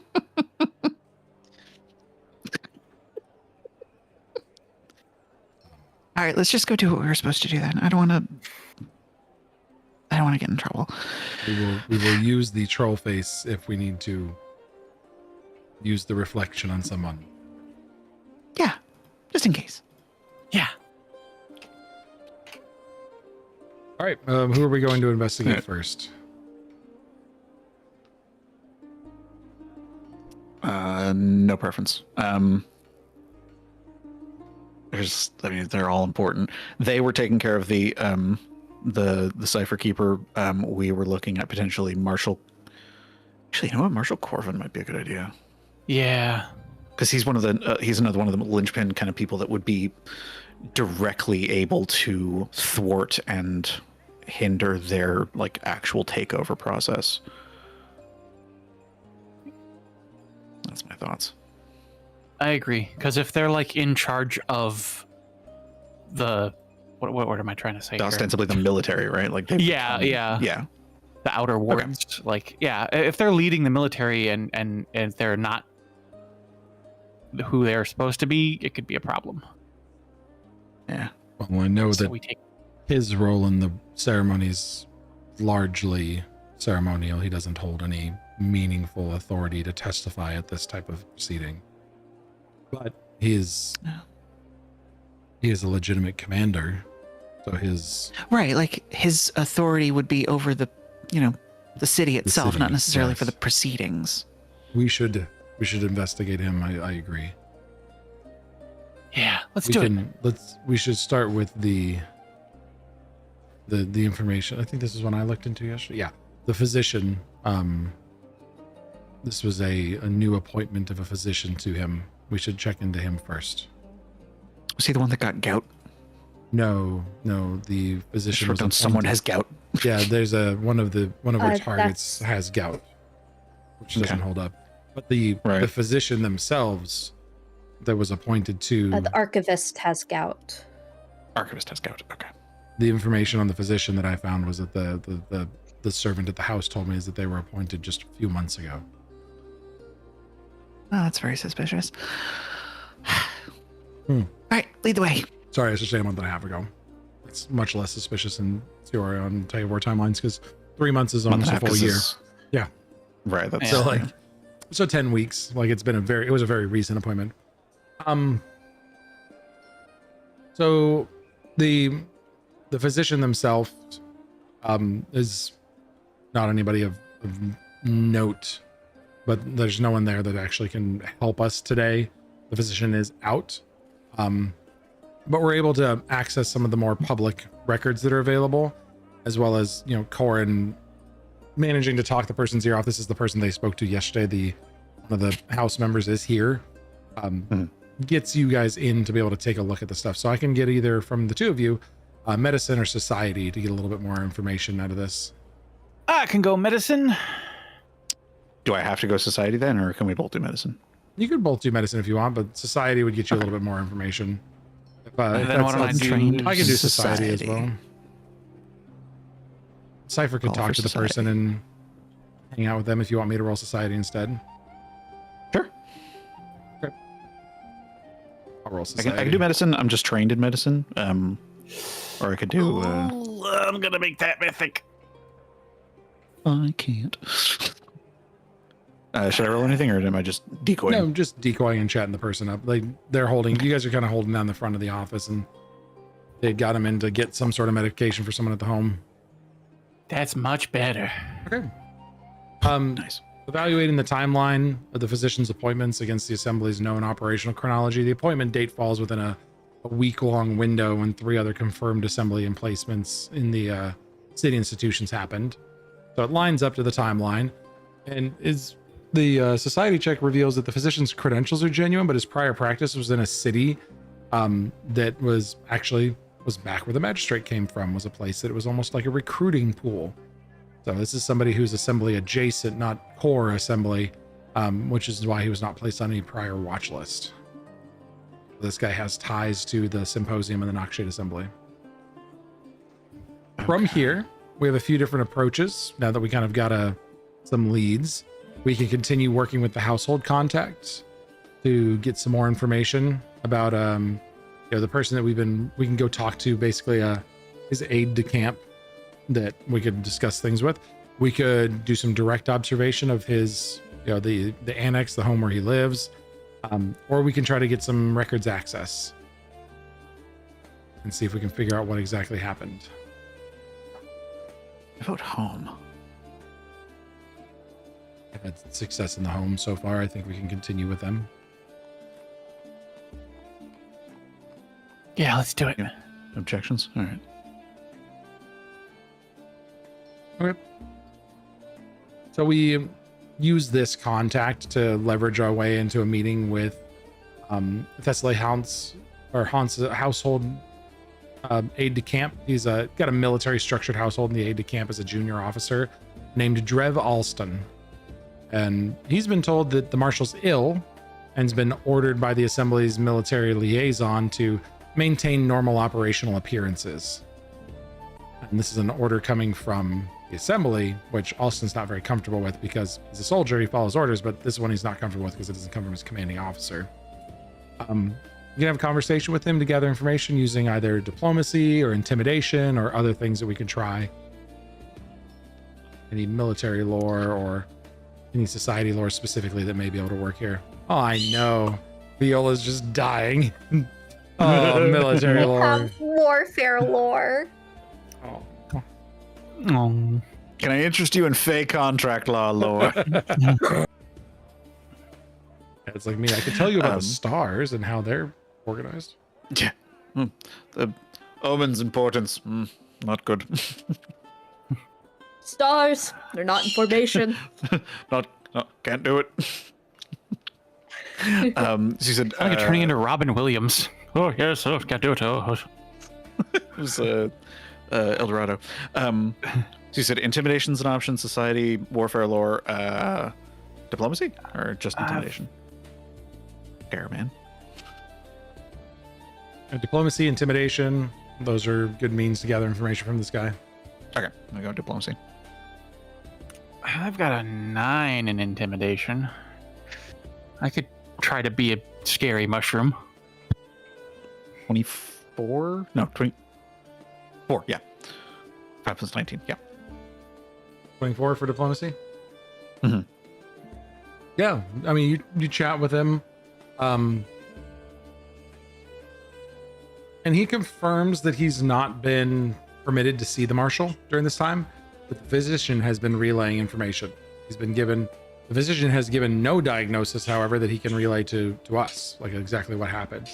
Does he tell me where the marshal has been? If he hasn't seen him? He does not. He seems like he could know. He might know, but he doesn't provide anything. He tells you that he was ordered specifically, though, not to contact the outer ward guard officers who normally would come check on their commander. He frames it all as a standard medical procedure, or medical protocol, but you get a sense from just talking with him, he doesn't believe any of that, and he knows a little bit more than he's letting on. He's just very uncomfortable right now. I don't know if this will do anything, but can I push him a little harder and telepathically link with him? Mind link with him? Sure. See how he responds to that. It's just like kind of like conversationally, like shaking his hand, like, oh, thank you so much for and then like, Just don't freak out. I can talk to people's minds. Can we keep talking this way? He doesn't have a panic attack when you connect with him. Cool. Which is good. And leans into talking with you a little bit more off the record where nobody can hear in the mind link. Perfect. I'm gonna walk away from him like 25 feet and just kind of like idle my time, like as if like, okay, that conversation is done, and then like keep going. Yeah. You chat with him a little bit more, and he does provide the location of the annex building where he's staying at. He doesn't call it a prison, but you get the sense from the tone and the connection and the emotions around it that he feels like something's wrong here and it doesn't fit the protocol. He says he calls it a place that they took him for rest. Okay. Got it.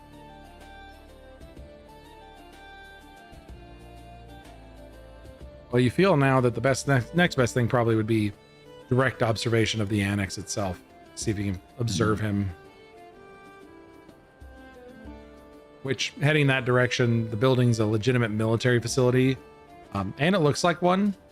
Getting eyes on it requires some legitimate credentials or external or like careful surveillance.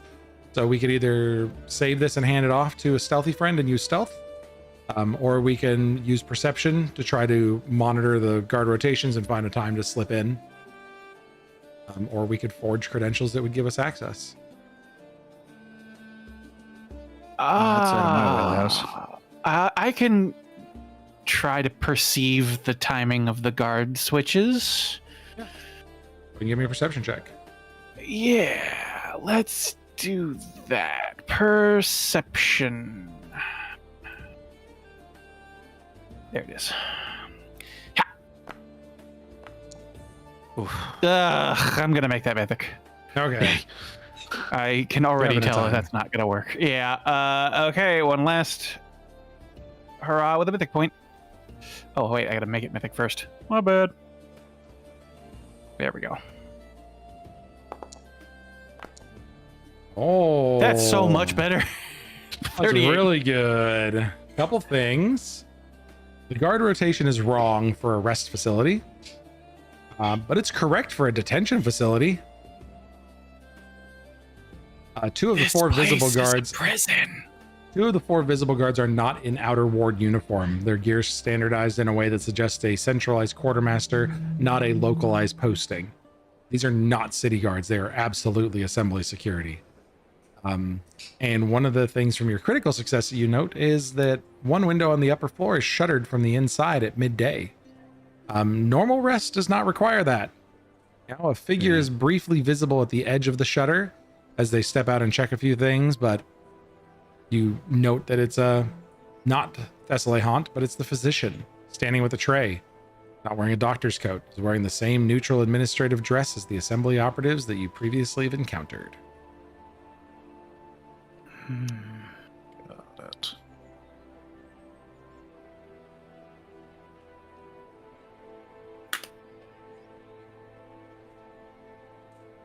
So the only thing that's really left, if you want additional information, is the administrative records of the martial law order.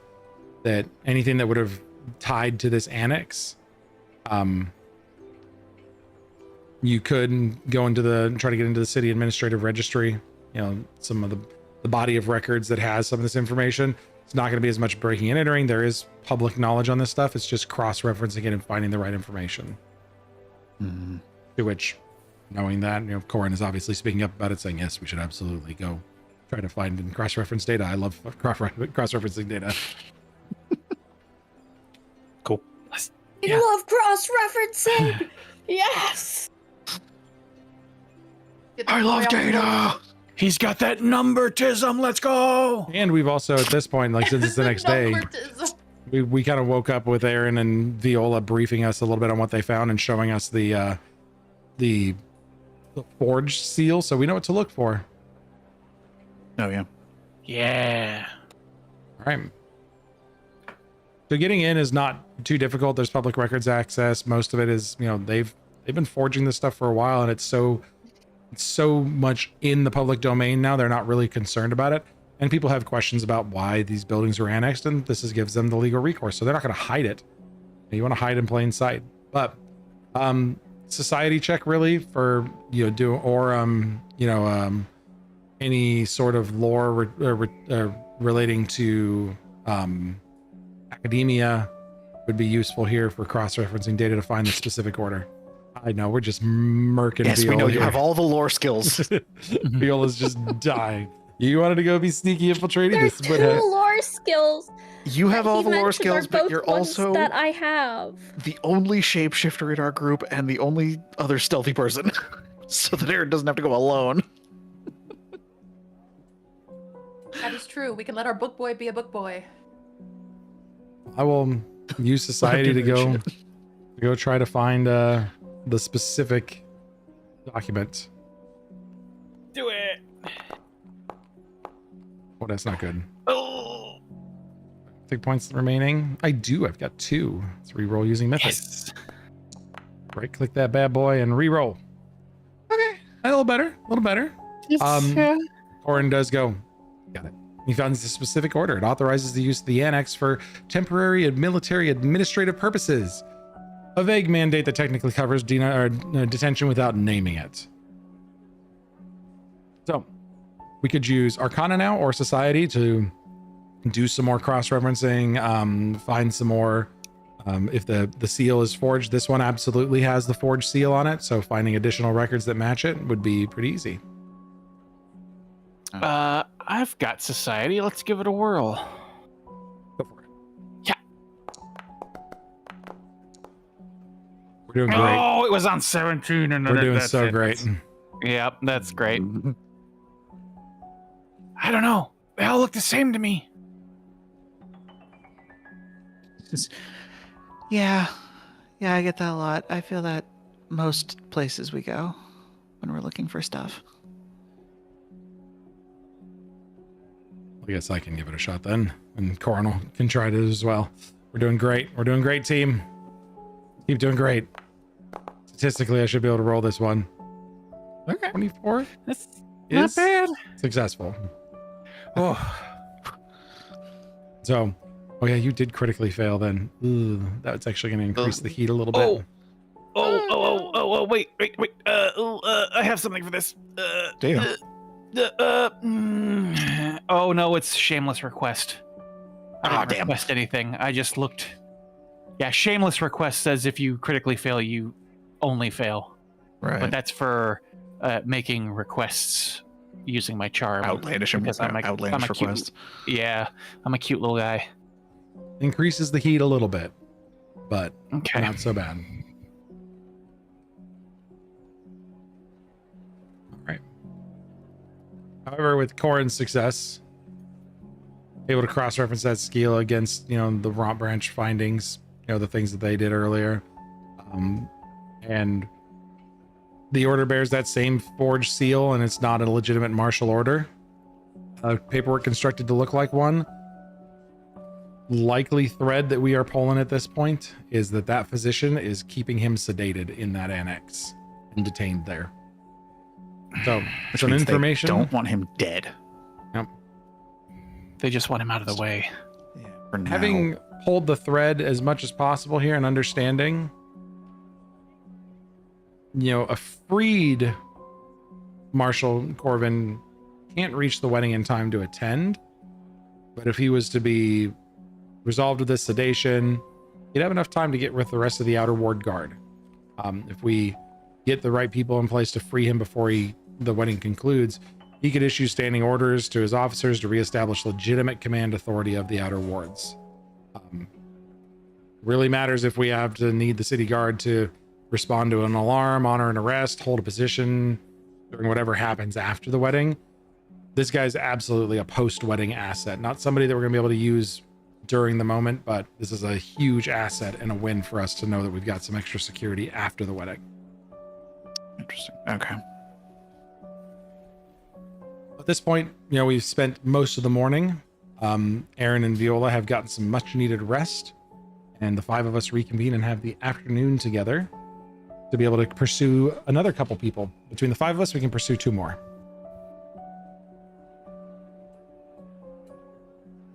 Okay. I have a gif of him eating.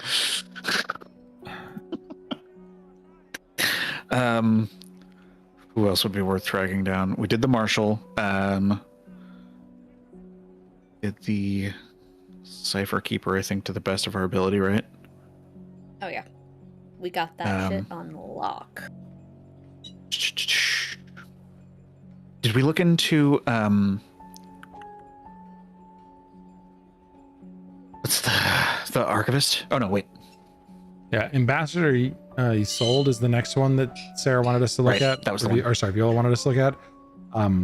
So a couple of us could go investigate that, and then we've also got the capabilities of Aaron and Viola available for us. We could include them now that we're in the second half of the day. You guys have gotten some rest and are able to join us post-lunch. Yeah, let's do that.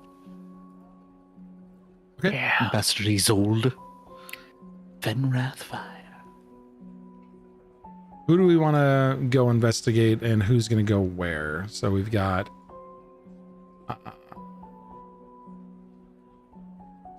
Ambassador Isolde.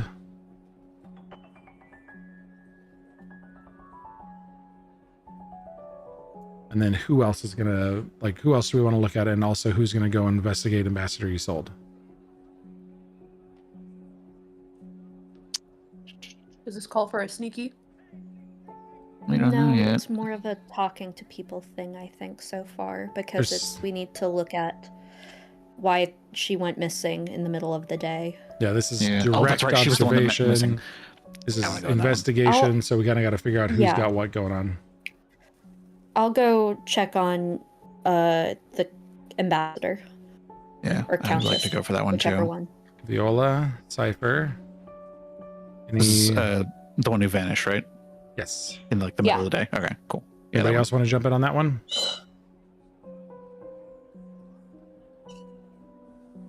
Okay. Well, the 2 of you can go after that, and the other 3 of us can go after who else? Other people that we had of note that were kind of important for us to look at, Matriarch Solvain Dreth, the first seat, head of the Dreth Matriarchy.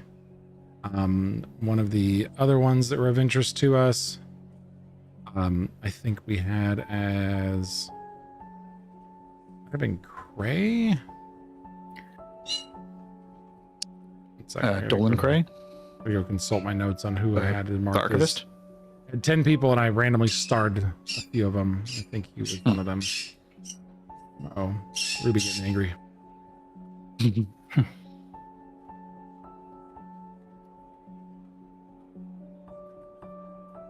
just had to whistle her at her a bit. Hopefully she doesn't go nutso again. You being a little goober. Stop it, goober. List, please. There it was. So the other two were Countess Miravel Undros. She was the one who had civic authority over the Floodgate Ward, and then Archivist Dolan Cray. He had the gout diagnosis. Right. It was weird. And then Matriarch Sullivan Dreth was another one that was of interest because she maintains a high seat. So I'll put my other three that were ones that we uncovered during the investigation, not necessarily as ones we were targeting initially, but ones that we kind of went,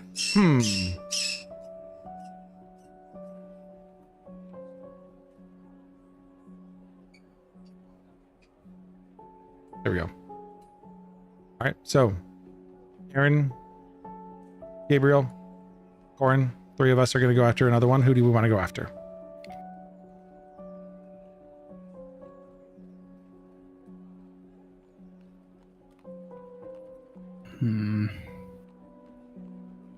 What about... I feel like the high seat countess is probably pretty important. Countess Miravel Undroth? Yeah. Sorry. Miravel Undros. The Yeah, we can get countess. that one. Let's go for that one. I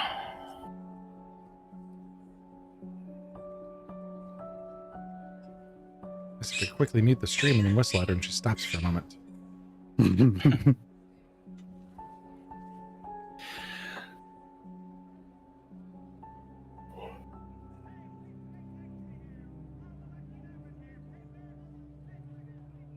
Okay.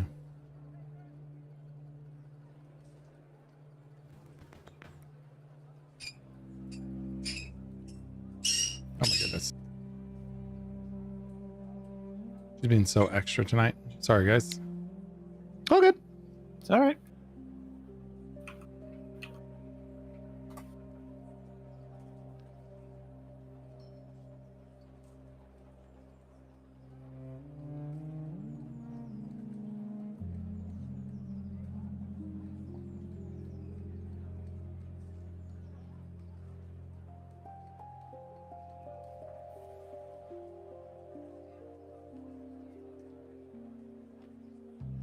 Okay. We will go after Undra, or it's going to be Warren, Aaron, and Gabriel. All right, let's start over with Ambassador Isolde. Again, this is the only official whose power is external to the city. So there's a bit of a thread there with being able to call in for help from outside the city. She would be the one to leverage those sorts of relationships, and understanding exactly why she disappeared or how she disappeared is what was important here. You know that she disappeared less than 48 hours ago. Likely for detention for her, if she was captured, it's going to be a lot less secure than others. There is almost, from what you understand, no travel, like no cover story. There's an explanation of travel sickness is the thing that we picked up on. Really thin for someone who was publicly visible 2 days ago. So they're betting probably that nobody's closely looking. So I can get a gather information check from one of you two. At least that's a diplomacy check or a society check, I believe. I gotta double check it. Gather. Gather information Okay, is well, diplomacy. Diplomacy. Yep. Oof. Except I can make that not diplomacy. But you're not there. No, it's the two of them. Yes, I am. Yeah, she is. Oh, the two of us. oh, you guys. I thought it was our thing. You're My not bad. there. No. Never mind. Those No, two are ignore there. me. Ignore me. I can use occultism in place of diplomacy to gather information. Oh, cool. It's golden secrets. So Right. Is it just one of us Can rolling or I- both of us? One of the two of you. Doesn't matter. Okay. Literally, So I do you think want- that either one of you is going to succeed this with anything but a 1. okay. Well, This is let's a very just easy see check. how good we can succeed this. I'll roll for occultism. Okay, society or as diplomacy. Gather information, diplomacy, society. Except it's occultism. And oh my god, I thought that was a 1. It looks like a 1, but it's actually not. Thank goodness. Okay. I got a Cypher. 36 for diplomacy. Yup. Ooh, nice. Nice. Any you start to 37, chat with Crown Ward contacts. You confirm that she was present 2 days ago. This is not hidden information. The cover story just falls apart like a straw house. Anyone checking in, there's no information that she's actually got travel sickness. You do know or find that she obviously, or she has no household in Gilnara. She's traveling to the wedding as a visiting dignitary. Her local contact is a diplomatic liaison at the Crown Ward, that guest house. There's a person named Fennel Huss, a junior attaché who's increasingly panicked about this supervisor disappearing. It has not yet been managed by the assembly in any way. He's not disappeared or anything. Luckily, he flies under the radar, and with your guys' critical success, you get Fennel Huss as a contact for you to look into. So some diplomacy is what you could use to discuss with them. Gather information using diplomacy by chatting this person up. But it's a junior attaché to this dignitary that's a lot panicked right now. Cypher, there's someone who is panicked, named Fennel Huns, who could very much use your help. I will use I my just- diplomacy powers. Push Cypher in that direction. 34. 15 plus 19. Absolutely. That's a critical success. Huss is desperate to talk to somebody competent. He confirms that she was in the Crown Ward, describes the last location he knows. It was a meeting at a tea house near the ward administrative offices. Reports that she sent him a very short written note 2 days ago telling him to proceed with standard diplomatic representation and to not worry. Except for the note's not in her handwriting, and he knows her handwriting by heart. He has not told anyone because he doesn't know who to tell. But he gives you the information for the next point of contact that would be helpful for you, the tea house. Probably the place where she was grabbed from. Either a place that they control or someplace with low foot traffic at the relevant hour. Name of the tea house? Timothy's tea house? I didn't name it. I've just got the Tim Bob's. relevant information here. There were some interesting leads. The tea house. We can go to the tea yeah. house. Oh yeah, The it's the tea house, that's tea fine. house. Yeah. There we go. The tea house. Told you guys went in a completely Yeah, impromptu we have the direction. coffee house. I'm definitely flying by the seat of my pants today. Because I had 4 huge leads. I'm like, they've got to take one of these, and they're like, nah, bruh. You didn't think one of the leads we would follow would...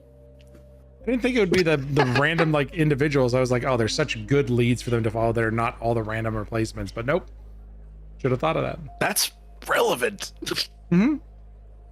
It is, but that seemed like such a huge thing that I was like, oh, they probably won't want to try to do that in the few days. They'll probably want to chase one of these other leads. Thought I was pulling on heartstrings, but she's like, fuck those Anati people that got captured. We'll figure them out eventually. Not really. We can't get them. I don't know. I don't know. I had it in my head, but you know how that is. The best laid plans of GMs never survive the players. Fair. It's not like you guys are doing anything Alright, crazy. so It's we just you chase a different lead. So you got a perception check you could go use to for the tea house. Yep, perception check to kind of observe it and figure out anything that's information. You could use stealth to try to observe the building more covertly. But yeah, perception checks is the way to go for just observing. Yeah, I'll perceive. Is it both of us or just one for the both of us? I need 2 actually, so. Okay. I'll just go perception because I feel like I'm the same at both. Okay. So, 18. 19. I mean, you can, the foot traffic's fairly light, but you guys don't get much more information or don't really identify anybody worth talking to. Okay. I miss you, mythic points. You can try to gather some information, use a little diplomacy to talk with everybody there. May draw a little more attention. It's gonna be a little more tough, but it's worth it. Yeah, I'll fuck it, we ball. do gather information, occultism instead of diplomacy, because I can do that. Golden secrets, absolutely. We love it. Occultism. Occultism. Everything's occultism. Oops, all occultism. Is... Oh, sorry. A slutty 20, Slutty 20. because I 38. keep rolling like shit. 38. So slutty 20 is not enough to figure out anything. You're trying to figure out the Yeah, secrets, clearly. and you just end up like ordering the wrong tea, and like you're kind of scoffed at for this weird, obscure tea that no one's heard of, and you realize you're getting flustered and like just you're coming up with the wrong thing that's not in season in this area, and you should know better, and you have better cover than this. Don't make fun of her. Meanwhile, Just no. Cypher is over here chatting the right people up and critically succeeds and gets you both successes that you need. Thank God. Let's go. Cypher, the staff remember the ambassador. She was there. She was approached by 2 men. She clearly knew that we're not friendly, and she left with them without making a scene. It seemed much more like a professional's decision to avoid a public incident. One staff member saw the direction they went, and you're able to leverage that into some street level tracking, finding the improvised detention point.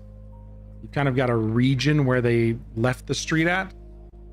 You could do some more investigating in the area, either with gathering information, using society to talk to people, try to get them to give up some information, or intimidation even, to figure out the exact building you think that she's being held at.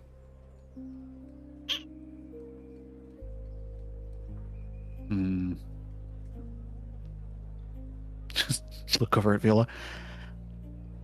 So I'm getting the sensation that we're probably going to have to be like forceful with people, and I don't want to be mean to random strangers. What do we do now? Should we just wait for Aaron to do sneaky shit?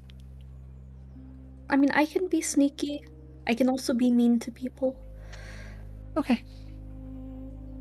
I'll feel bad. If you're I don't know.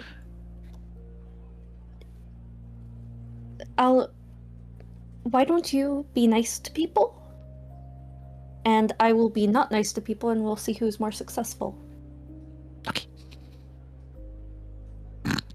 I imagine it will be you. Shrug and walk off.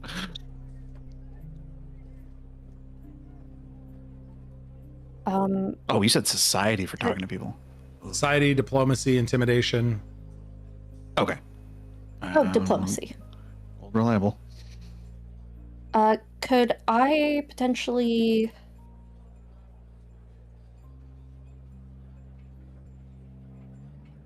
I'll use society. 29 diplomacy. I'm better at that than intimidation. Whoa! Roll a 10. I'm gonna fucking get rid of this dice, actually. It has not rolled. I rolled it 3 times this time. I rolled a 4, a 2, and a 4. Oof. I keep switching it up because the silver one fucked me, but the other ones have all been doing okay. 18, wow. Cypher, again, you saved the day. Viola's just very tired. Yes, She hasn't fully waken up yet. It was a long, long night. Did a B&E. Doing a B&E. Yeah, Yeah. just casually B&Eing. You find the exact building and some people who live in the same building that are tenants within it that have told you that there's some strange noises coming from upstairs, that somebody's clearly up there and it hasn't been rented out in some time. And luckily, one of them knows that some rather sneaky people lived up there before, and they used to move between the floors with hidden access ways. And you guys have an in to get up and free this person before the wedding. Should you like to exercise that option? Just Yes. shaking their hand. Yes. Thank you so much. I'm gonna go now. And run. Dragging Viola. Oh, so you guys can Where? you can pull that trigger whenever you're ready to, or send somebody else to pull that trigger. But you have an in on how to free the ambassador. This is somebody as well, like knowing the information that you know now. She'll own an external channel. If you need to get information to the Northern Reaches, a formal diplomatic record of what happened in Gelnara, requests for acknowledgement of the Assembly's exceeded authority, she's the path for that. She has other governments available to you as a liaison that once you get her freed, she's in standing to make those requests that any wedding conducted while she was illegally detained to be reviewed for diplomatic validity under the treaty frameworks that her office maintains. Okay. So this is somebody who's also, unfortunately, another long-term asset, not a wedding day weapon, but someone who matters for what happens afterwards. Can we rescue her?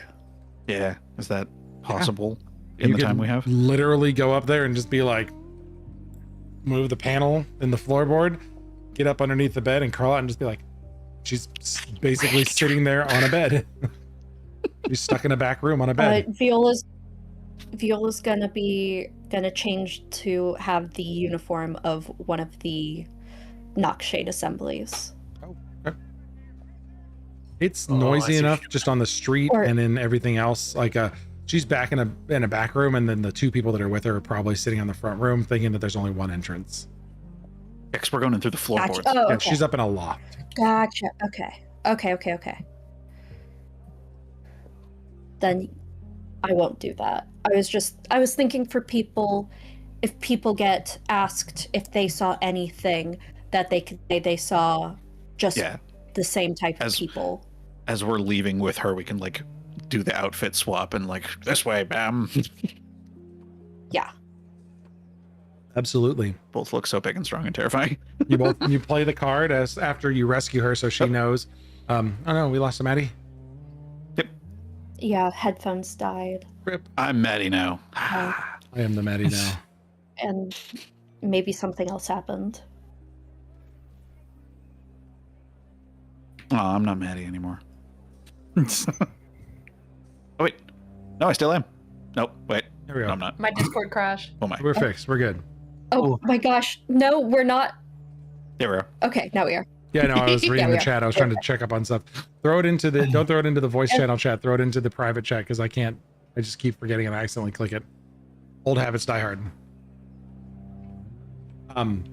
Okay. Yeah, you guys are easily able to slip her out. You get the ambassador freed. Get her down the street to her people, and she thanks you. Don't says that lose her this time. she has some additional people that she trusts explicitly from other delegations of noble houses from the north that she'll move outside of the city undercover with them and get to a place where she can coordinate. And she leaves some information, and she'll leave this person as her attaché will stay in the city as a runner, and will be someone who runs information to you or from you. So if you need to get in contact with her, you can't contact her directly, but you can send this runner. Okay. And thankfully he's junior enough that the assembly doesn't even know he exists. Tension. Okay. That being said, those of us at the other location, let's see here. How do I do that in Discord? Perfect. So Countess Undross holds civil authority over that floodgate ward, like we said. She's somebody who may not be replaced as well. The diagnosis is weird with her from what we receive. She has a sudden severe vertigo with secondary complications, which is plausible for someone of her age. But she was apparently captured in a there's photograph is the easiest thing to say, but it's like it's an arcane impression that can be shared into print publications. Magic photograph. Attending a civic function apparently in good health 8 days ago. So it's weird that she disappeared so suddenly. But this is somebody else who has a critical oversight role and is another location that is a little bit more difficult to break into and get information. And let's see here. We had a couple phases. We can cover this up and we'll go just a little bit over if everybody's okay with that. Let's knock this one out because this will be our last activity for this day and we'll check off day 2. So we can go through a couple different ways to get the information. We, now that we've done a couple investigations, we know that getting more information on her, we can either get a household contact, we can work that information out. We can figure out who's pulling threads through household contacts. We could try to get some direct observation, usually with a household contact that's a little bit more informed and we can get a little easier access, or we can try to access the Floodgate Ward's civil logs. We know where she works. We know that she's got authority to do things and we can see if that authority's been being used. However, that requires accessing and getting into the records rooms, things like that. Not as public of information there, a little bit harder to break into, so we might need to figure out a way in. That's always an option, or we can just go with the house route. What would you two prefer? I feel like maybe the house route might be our safer bet. Okay. I think Corin would agree with that. I know Aaron's busily typing an email, so I think Aaron's going to go along for the ride. Yep. Which is totally fine. So we'll go the house contact route. From the investigation previously, we know Wenna Alstair, an Undros household steward. She's been with the household for a very long time. Very definitely not assembly compromised. She's someone who's been living there for quite a long time and is low enough. We figured out now that in Gilnara, at the speed they're having to move, they're targeting higher people of authority to get access directly to the wedding rather than worrying about setting up a huge network. This is something that they've been working for a long time, but the timeline has been moved up, unfortunately, because it seems like the prince fell in love. So they've been moving a little bit quicker. That being said, we'll need a diplomacy check to have a confirmed, or to have a representing like a legitimate professional contact or society to identify her as somebody worth talking to and make sure that we get a way to approach her and directly or correctly approach her with her household rank.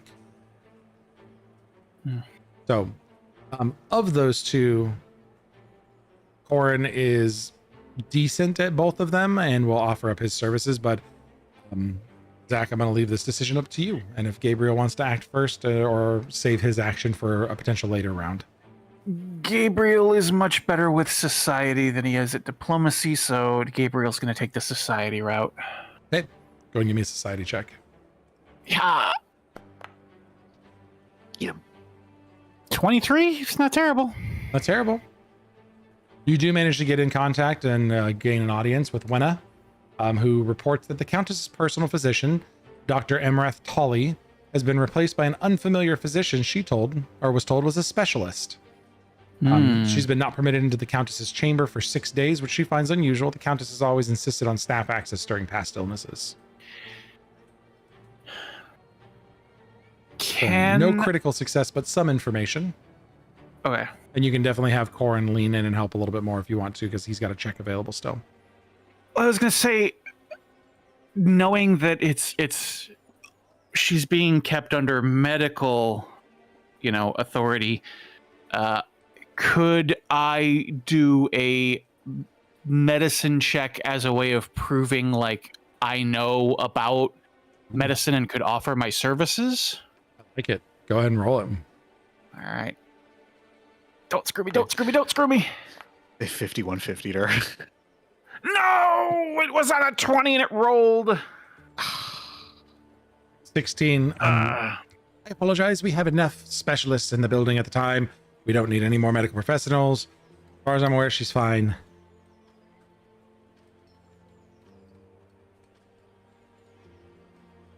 Or will offer up the diplomacy angle and kind of lean in a little bit more with you. Try to help out with basically what you've said already. And Corin does have a mythic point left. Try that. Same result. Better result, though, because which is enough to help with the crit. Nice. Getting a little bit more on the diplomatic side, Wenna also mentions, without fully understanding its significance, that a man she didn't recognize arrived 2 nights ago with a sealed document, and he has not left. She describes his clothing, though, which is a civic style, neutral colored, official garment. Let me get a perception check from you, and I'll give one as well. Okay, 2 of us. perception. So we've observed these garments. Ugh. You're kind of like, that sounds neat. Just interesting clothes, cool. And then Corin with the 23 goes, no, it's the same uniform. It sounds like that other physician. Oh, yeah, that makes more sense. Yep. Neutral, official civic style clothing that is consistent with the other assembly administrative operatives. So we've confirmed now specifically that she is in the residence somewhere that's being held likely against her will. We don't have any awareness increase, but we know where she's at in the home, and we can now attempt some pointed direct observation at the Undras house.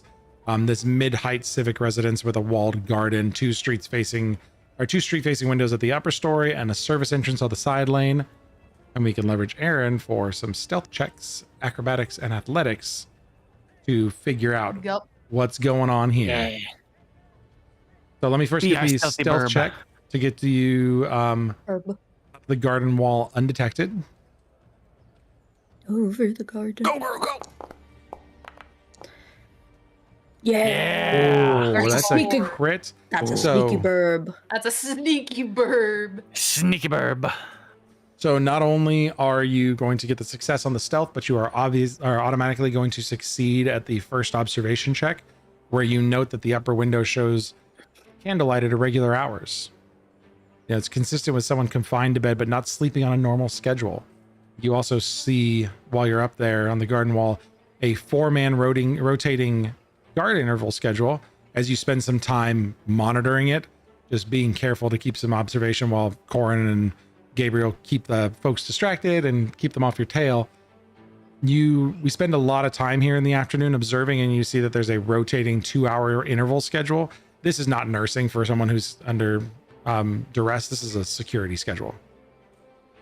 But the observation leads you to know now where you can scale up into the upper story windows to get a little bit of an extra angle to look in, give you a bonus on your observation check, or during nightfall, you can force entry into the garden, a little bit more direct, but you could get your last perception check that way. So would you prefer to go acrobatics or athletics? Acrobatics. Okay, go and give me that acrobatics check. Do a flip. Acrobatic burb. Ooh, Oh. I'm gonna re-roll that with mythic proficiency. As you glimpse the future of you trying to grab the wall and go, foot. Instead, you realize that it's a little bit further than you need to do, and you do a flip.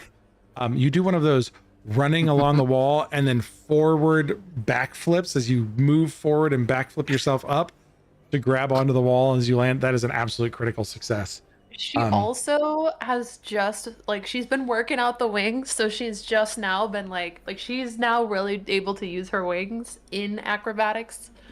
So I'm just gonna say she does that cool backflip, and as she's about to plant it, you see the wings just kind of do a big swoop and defy gravity to get that last little bit of leverage. Ruby Hell approves. yeah. Ruby approves. Burb. You have a Ruby squeak of approval. Yes, thank you, Ruby. Yes. I know you're a pretty bird. Thank you. Pretty bird. So the crit, you get up there and you have a massive bonus to your observation check. Now, give me a perception check. Thank God, because I'm not that perceptive. Here we go. You got this. Oh, 15. sorry. Any, Wait, do you? any desire to make a I mythic think I there? want to mythic it if the bonuses don't get me there. Bonuses are not getting you there. Okay. That's better. Now we're gonna do really good. Yeah, now we're gonna do really good. Not quite a crit, but you do see the unfamiliar physician enter, the one that the description we gave you, seen visibly entering through the front door, not the service entrance. You watch him as he makes his way up the stairs carrying a he's not carrying a physician's bag. He's got a couple documents and held in one hand and looks like a stamp and an ink and quill in the other. He's there about 20 minutes. Not a medical visit, as you see him only do one medical thing, drugging the ambassador, or the countess, sorry, who's now being leveraged into signing some official seals and marking some documents. Clearly her signature is not accurate.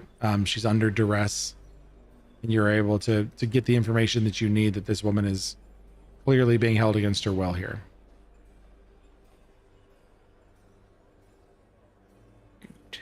Alrighty then. You've had a few crits. Give me one final perception check, and I am going to let you know ahead of time. The DC on this is very hard for your level. Go ahead and give me a perception check.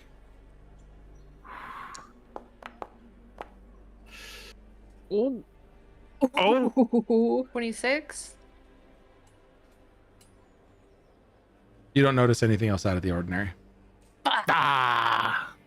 Very hard to see. 17. Very hard to see, trust me. Yeah. I think that's Ben for you would have needed to crit. You know that alive and free, the information you've gathered once we kind of recollect here and get back together and discuss some things, she's probably pretty heavily sedated here. It's going to take some time for her to recuperate, and there's a lot of agents working to keep her in place here.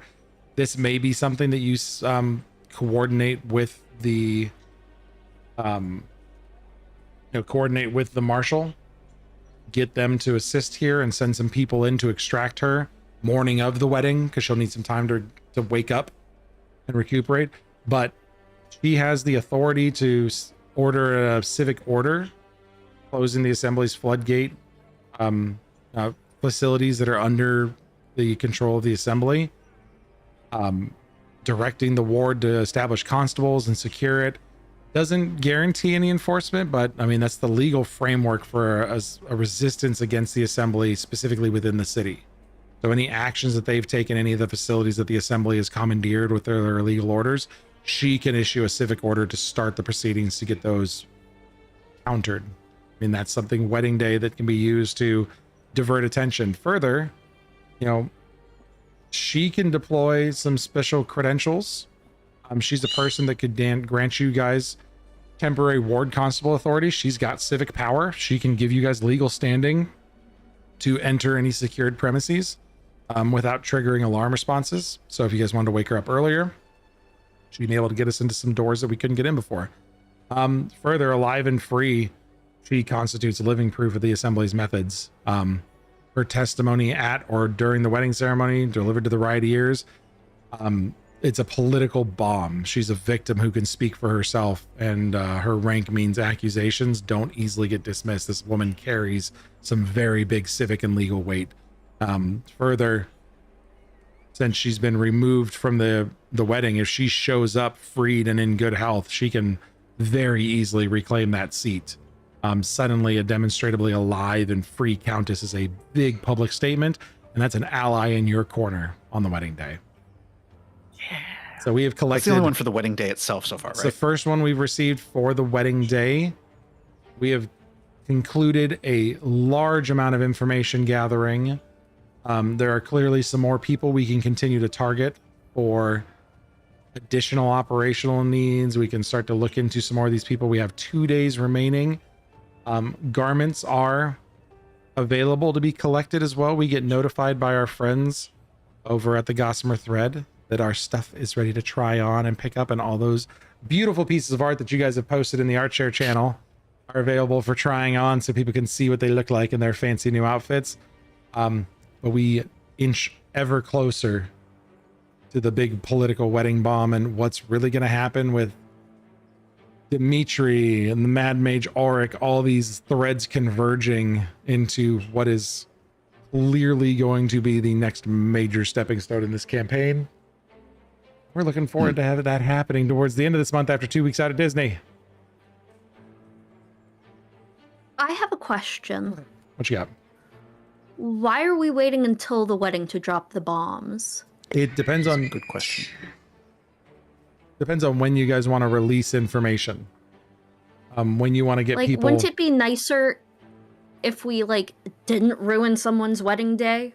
Right. Did it beforehand so that the wedding doesn't have to be this like Depends on how primed you guys want to do it. Yes, pressure pot. but it might give them enough warning to counteract that kind of bomb, which, you know, they're planning on doing whatever they're planning at that event. If the event continues and we somehow don't get the How bad do we know guy, they're planning on doing whatever they're planning on doing at the wedding? Because they're I haven't been paying orchestrating a bunch of attention people for that a are lot of trying this to. stuff, but it's pretty obvious to me that there's something that's gonna happen. They're Well, orchestrating yes. replacing a bunch of people that are specifically being put in that room on that day. Yeah. Close proximity to the prince. All directly seating Have- in close proximity to the prince himself. Having all those VIPs in place, yeah, that's for a their reason. play. Something is specifically for that wedding. I do think it's a good idea to potentially entertain the idea of popping it before that, because it will put them on the back foot rather than letting them get up to the finish line and then maybe being able to stop them. I think Yeah, that was my thought. the play is we free the marshal, tell him about the countess, get her safe so she can testify. Mm-hmm. So like And start whether that happens, moving what pieces we have, so that we're not just doing nothing until that day. exactly. We could also on top of that, we can waste their time and have them have the pieces, you know, moved in our favor prior to that wedding happening, to where they think up until the very moment that the prince should be present, they're thinking and relying on nothing has changed. Nothing is planned except for their plan. No one knows what they've been doing, when in reality, they could all show up and get ready to press the trigger. Prince could not even be there because we've already set up all the measurement. Like we could waste their time by allowing them to think everything's going to plan until the final moment, where they will have the least amount of wiggle room to. It is also assuming that we're going to be able to out scheme the schemers with less time and less resources and less people. Do you think they are expecting something? I think they're planning for a lot of contingencies. I think they're planning on us. Very definitely they're planning on us. They know literally that we are here. But they know that we don't know anyone. Like, we're making fresh connections. So while it's high risk for us to think that we can go to these individuals and be like, we're going to save your ass, just trust us. If they do trust us, I doubt they'll be expecting us to be able to just come in and have these high level figures just go with what we're saying. They probably think these people don't have exactly what you said. They're relying on us not having the contingency plans or any of the connections that they have long since established. Yeah, they don't know that we know what they're up to. I think we have the element of surprise a little bit. Yes, but that's kind of what I'm saying is I think we should do everything we can to take advantage of the very little advantage that we have, which is the surprise. But that means we're going to have to go high risk, high reward approach. Try to limit as much That risk as means- possible, but Waiting until the wedding. Yes, is what you mean? I High risk, mean, high reward. but doing it ev- as smart as possible. Everybody Reduce wants as to remember much- their wedding day. This would be a pretty big thing to remember. The time the entire city was almost overrun by a coup.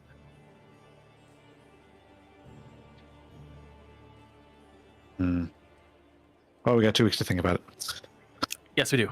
Yeah, I just worry that if we wait for the wedding, that they'll be allowed to enact their final scheme. Well, maybe Yeah, we could The final do steps of whatever some they're planning. subtle unraveling, like force them to fall back on contingency plans to where by the time the wedding comes, they're already on threads. The only issue with that is we don't know about any contingency plans they may have. So if they switch Yeah. to a plan we can't prepare for, then we're screwed. Mhm. But that's one of those situations where maybe that's what we start doing immediately, is trying to force them to go back on a plan B, C, D, whatever, and exhaust their options. I don't love that because we're working on dismantling Plan A and countering Yeah. Plan A. And not If get- they fall yeah, back to you're Plan right. B and C and D and E and F, we don't know what those are and we don't know what that will entail, and we'll be way less able to respond to it. I mean, Other than reactively, like, This oh is- fuck, the city's on yeah, fire yeah. and thousands of people are Yeah. dying. Shit. this is kind of throwing Viola up to the wolves, but what if we had a double agent? What I if, don't love like, that some plan. I don't either. top love that level. I mean, that's plan. exactly what Viola is really good at. Right, but this is But assuming it that runs she's such gonna a know all the risk. stuff that they use on back channels to like indicate one of them. What We were able Do to we bullshit our have- way through an inspection of a shop that they didn't really care about. what like either intellectual or magical abilities do we possess that we could leverage to prepare her for mirroring a high level individual? Nothing. Really? Well, what if I got- Can't what if I I got could nothing for that. pretend? What if Viola could pretend to be not necessarily a bad guy, but a target? I feel like they're past the phase of target acquisition and removal at this point. Unless you have someone specific in mind, mean, like Well, it can't be If- the drug lady because there's not much use that you're gonna be in terms of double agenting if you're the lady that's being drugged. Like that's gonna make things that's like, what if there's someone else that they're monitoring that they're keeping that has that high level of authority that you are not going to be like you would be able to collect information without having to impersonate someone on their side. Yeah, that's what I'm wondering. That's what I'm also wondering. Is there a way that I can do that? Is there someone that I can be? Do we have any contact with anyone we think could be a target? Well, we have 10 names. But these are people who are already have been targeted. Yeah, these are people who are already. We can do a swaparoo. to like have you be one Like- of them. Yeah, I could be the marshal. like we would not only Swap me with the marshal. be freeing a key player, but also they would never know because you took their place, and we would have said don't- key player to inform us to allow you to pretend to be them. Yeah. So like they coach you on what to do and how Yeah. to be them and make it look like things are going according to plan as far as that person is concerned. But that guy isn't even supposed to be at the wedding. He's supposed to be indisposed. Yeah. What I'm saying is that they're keeping them somewhere indisposed. But Right. if you were to swap and they were never to know that the real one's been freed, you can continue to acquire, information by being someone who is like, you're like, oh, guess what? They made me sign this thing today. Or, like you would be able to have your own I see what testimony. you. So you're saying we have Okay. Yeah. Viola So become throw her in the somebody cell, have that's her be that guy. yeah. Yes. And get inside information without having to play the bad guy. You'd have the advantage of already freeing the person they're supposed to be and having them able to coach us through the impersonation.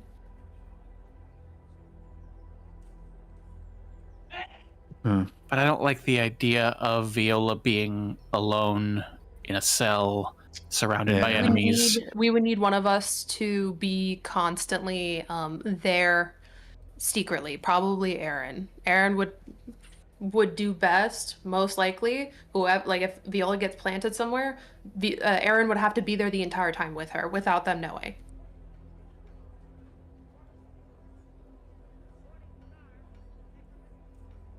And we could probably all pool our money together and get things like sending stones, something that can keep us in communication discreetly. There's also our familiars. That too. True. Yeah. Because I Could agree. have I don't think Eben Aaron should- outside. Yeah, I don't think Viola should be by herself. Could have Eben outside a window. Could have Glint inside with me, just hiding as a lamp or something. I mean, if you want to, it's crazy dangerous and will pretty much put you in a box for the remainder of the investigation period. Yeah, that's Seems why risky. Yeah. But it's very risky, and I don't know if it is high reward. What would Viola find that she couldn't find outside of the box, other Seems like than the hope having a is that- testimonial? Right. The hope is whatever they do, or they would theoretically be doing with their real hostage, the marshal, like having him sign shit, or it doesn't seem like. 'Cause then it would give bas- us insight as to like where things are going, what is happening behind the scenes that we don't know that they're changing to give them more leverage, like what pieces are being changed. It would give us viewership of, I don't think he's privy to any of that. He's being Well, then removed how about- from it the would have to board. be the right it would Yeah. have to be someone else then maybe. Right, but I don't I- think any I of think- these names that we have are The that guy. Countess? I think we're overthinking this. I think our initial gut instinct is probably still our best play. Free the marshal, get him to rally the troops, rescue the countess, have the countess appear at the wedding. Yeah. And then if something happens, if a fight breaks out, Cypher can do the mirror thing.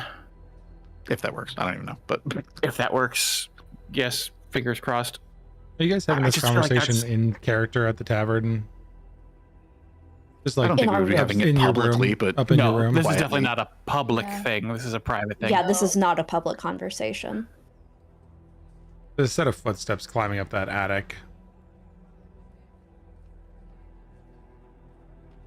Silence. okay, we simply silence. Yeah. Door opens. Someone knows it's there and is coming up to join you. What was it?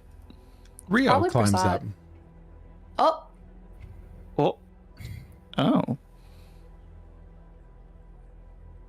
He steps up into the room and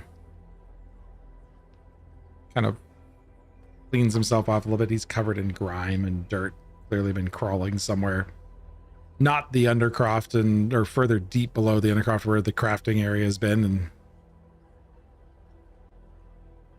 he starts talking about the areas underneath the undercroft. The cleared staging areas down there. The scoring on a floor and a pattern that it's like I had to measure it with my hands. I didn't trust my eyes. He sets a brass fitting down on the floor in front of you guys. The tolerances on that etched into the markings. I recognize it's from it's from home, a past life. Place I tried to keep separate from this one after I got here. And then he starts to just word vomit, starts telling you, reporting something before he loses the nerves to say it.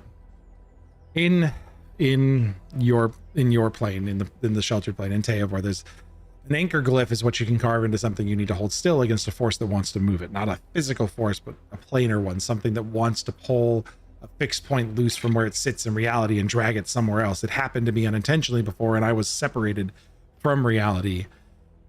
And he picks it up and fiddles with it a bit and sets it back down. I felt something in the Undercroft, a resonance that I have no rational explanation for, that I've only felt once before. Magic that belongs both to my home and not. It's an old, deep kind that doesn't travel and doesn't transfer well and has no business being in 1,000 miles of the city.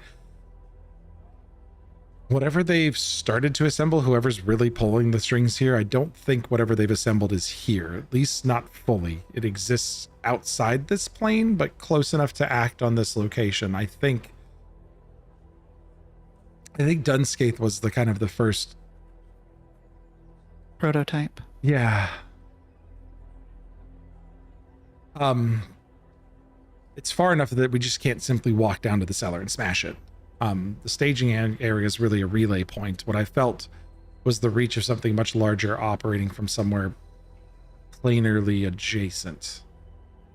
I think it's designed to move something. The anchor glyphs that I've been studying in the Undercrofts are tethers. They're fixed points that give the device something to grab onto.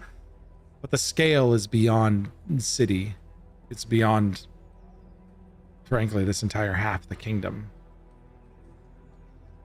I think whatever it pulls toward, whatever it intends to drag to this place, I don't know if it'll be survivable for the people in it, or really why these people are all here looking at it. The wedding's really not the target. I don't think it's the target. I think it's the lock on the door. What does that mean? Why would a wedding be something keeping them out? Well, think about it. Every person that's been removed from, taking some liberties, assuming you guys have kept Rio informed because he's still in the city. Right, yeah, like every time we meet up with him, he's been gone for the last 2 days researching after you guys have given him the basic information and the seating chart. He's been gone researching for 2 days. Okay. Every official removed from that seating chart, every guard pushed to the outer walls, all the powerful people in the Protectorate dressed for a party and looking at each other instead of the sky, they need that. They need people who could respond to be somewhere that they wouldn't respond from. And we really need the attention of the city off the ballroom before the reception ends, not during, before. If we walk into the wedding and play the game that they built for us there, we're doing exactly what they need us to. Someone with authority needs to know what we found. Someone needs to start pulling people out of that room and asking questions before the questions stop mattering. Oh, we're gonna ruin a wedding. That was my thought. Why are we waiting for the wedding to release this information? Why can we not go today with what we have? And let's do it. I think we should start with it tomorrow. First thing. Yep. I really don't know what this does, and I'm going to do my best to find out for you.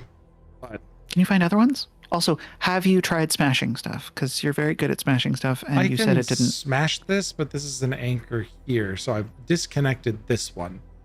I'm trying to find the rest of them and disconnect them, but this was warm when I touched it, so whatever's going to happen, it's already running. And the best I can do is destabilize it a bit. But I'm really concerned if the assembly is what's calling these people here, and there's people from your past, and he points at Viola. Why would they be interested in be here when they don't give a shit about our politics, but this powerful object is this close by? They're interested in the object. And then that means they're interested in the magic. They're interested in the planar control, which is terrifying. I have more of these to search for. I'm going to try to disconnect them. I'm going to be gone looking for them. Good luck. Don't become a reflection while you're gone. They shouldn't find me down there. Don't get kidnapped again. No, I'm insignificant enough. I've got things to do, but I'll go find what I can. They've already kidnapped you once. Well, now they kidnapped me when I was snooping around. Now I'm destabilizing things that they think have been in place for years, probably. These things take a lot of time to install. I'll do what I can, and you do what you need to, but good luck. He grabs another water skin and some snacks, whatever you've got up here, and just takes off to get back to work. A few minutes after he's gone. So if he does get kidnapped again, he owes us one, right? Because the first one's free. But afterwards, yes. Everybody gets one. We gotta start charging people for these kinds of things. We really do. Anyways, the The point Cypher and I were making earlier about not waiting for the wedding now seems much more prevalent. We could wait for the wedding, but With Leo's we can't. information, absolutely not. This is we so can't much let more them different. play. Yeah, this is so much. That changes everything. I wish I didn't have to sleep. I would love to just do this now because I'm not going to be able to sleep. That's going to be a lot harder to do when you're tired tomorrow. I know. Let's try to see how we'll sleep. Tomorrow morning, we will rescue the Countess and the Marshal, and then, with everyone in tow, go to the Prince. Pretty good. Everyone's Should we dress up in tomorrow? agreement? Well, I mean, we're going to see a prince. Of course we should. Right.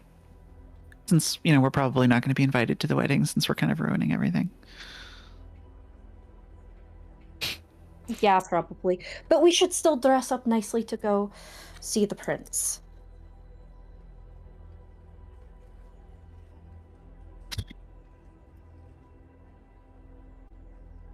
A long day. 2 days? Yeah, 2 days. We've been here for 3 now. Yeah, but the first one was pretty shitty too. Yes. The days will only get better from here on out.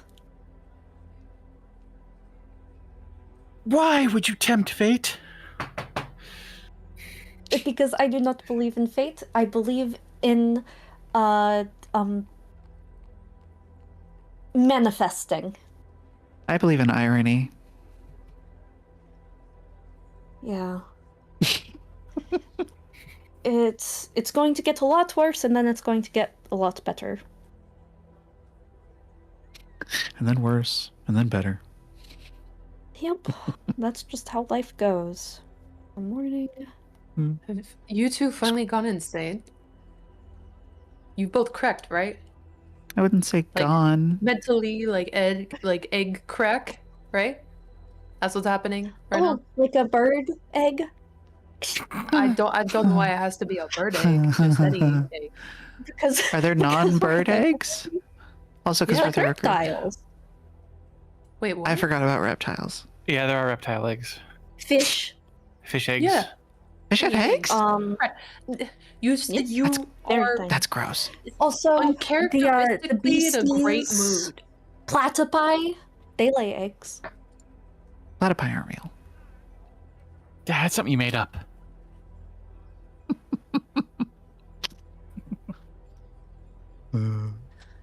So, And One of your feel- crazy I was feel- trying to equate Eterna to Australia again. What are your crazy Yeah. Eternan animal? One of your mythology? crazy upside down animals. Yeah. is everybody then just I feel heading really to bed? Gross. Everyone heading Yep. to bed in preparation for the next day? Yeah. Bed. Yeah. We've got a busy day tomorrow. gonna be a long day. Everybody starts Journaling to before bed and then sleep. Everybody starts to do their normal bedtime rituals. Corin takes out a book and reads it for a minute, but doesn't like the fact that he has no moonlight, so being him spoopy self goes outside to read a little bit in the park outside. But as everybody heads to sleep, Aaron's gonna go outside and check on him. okay. Everybody else turning in for the night though. Yeah.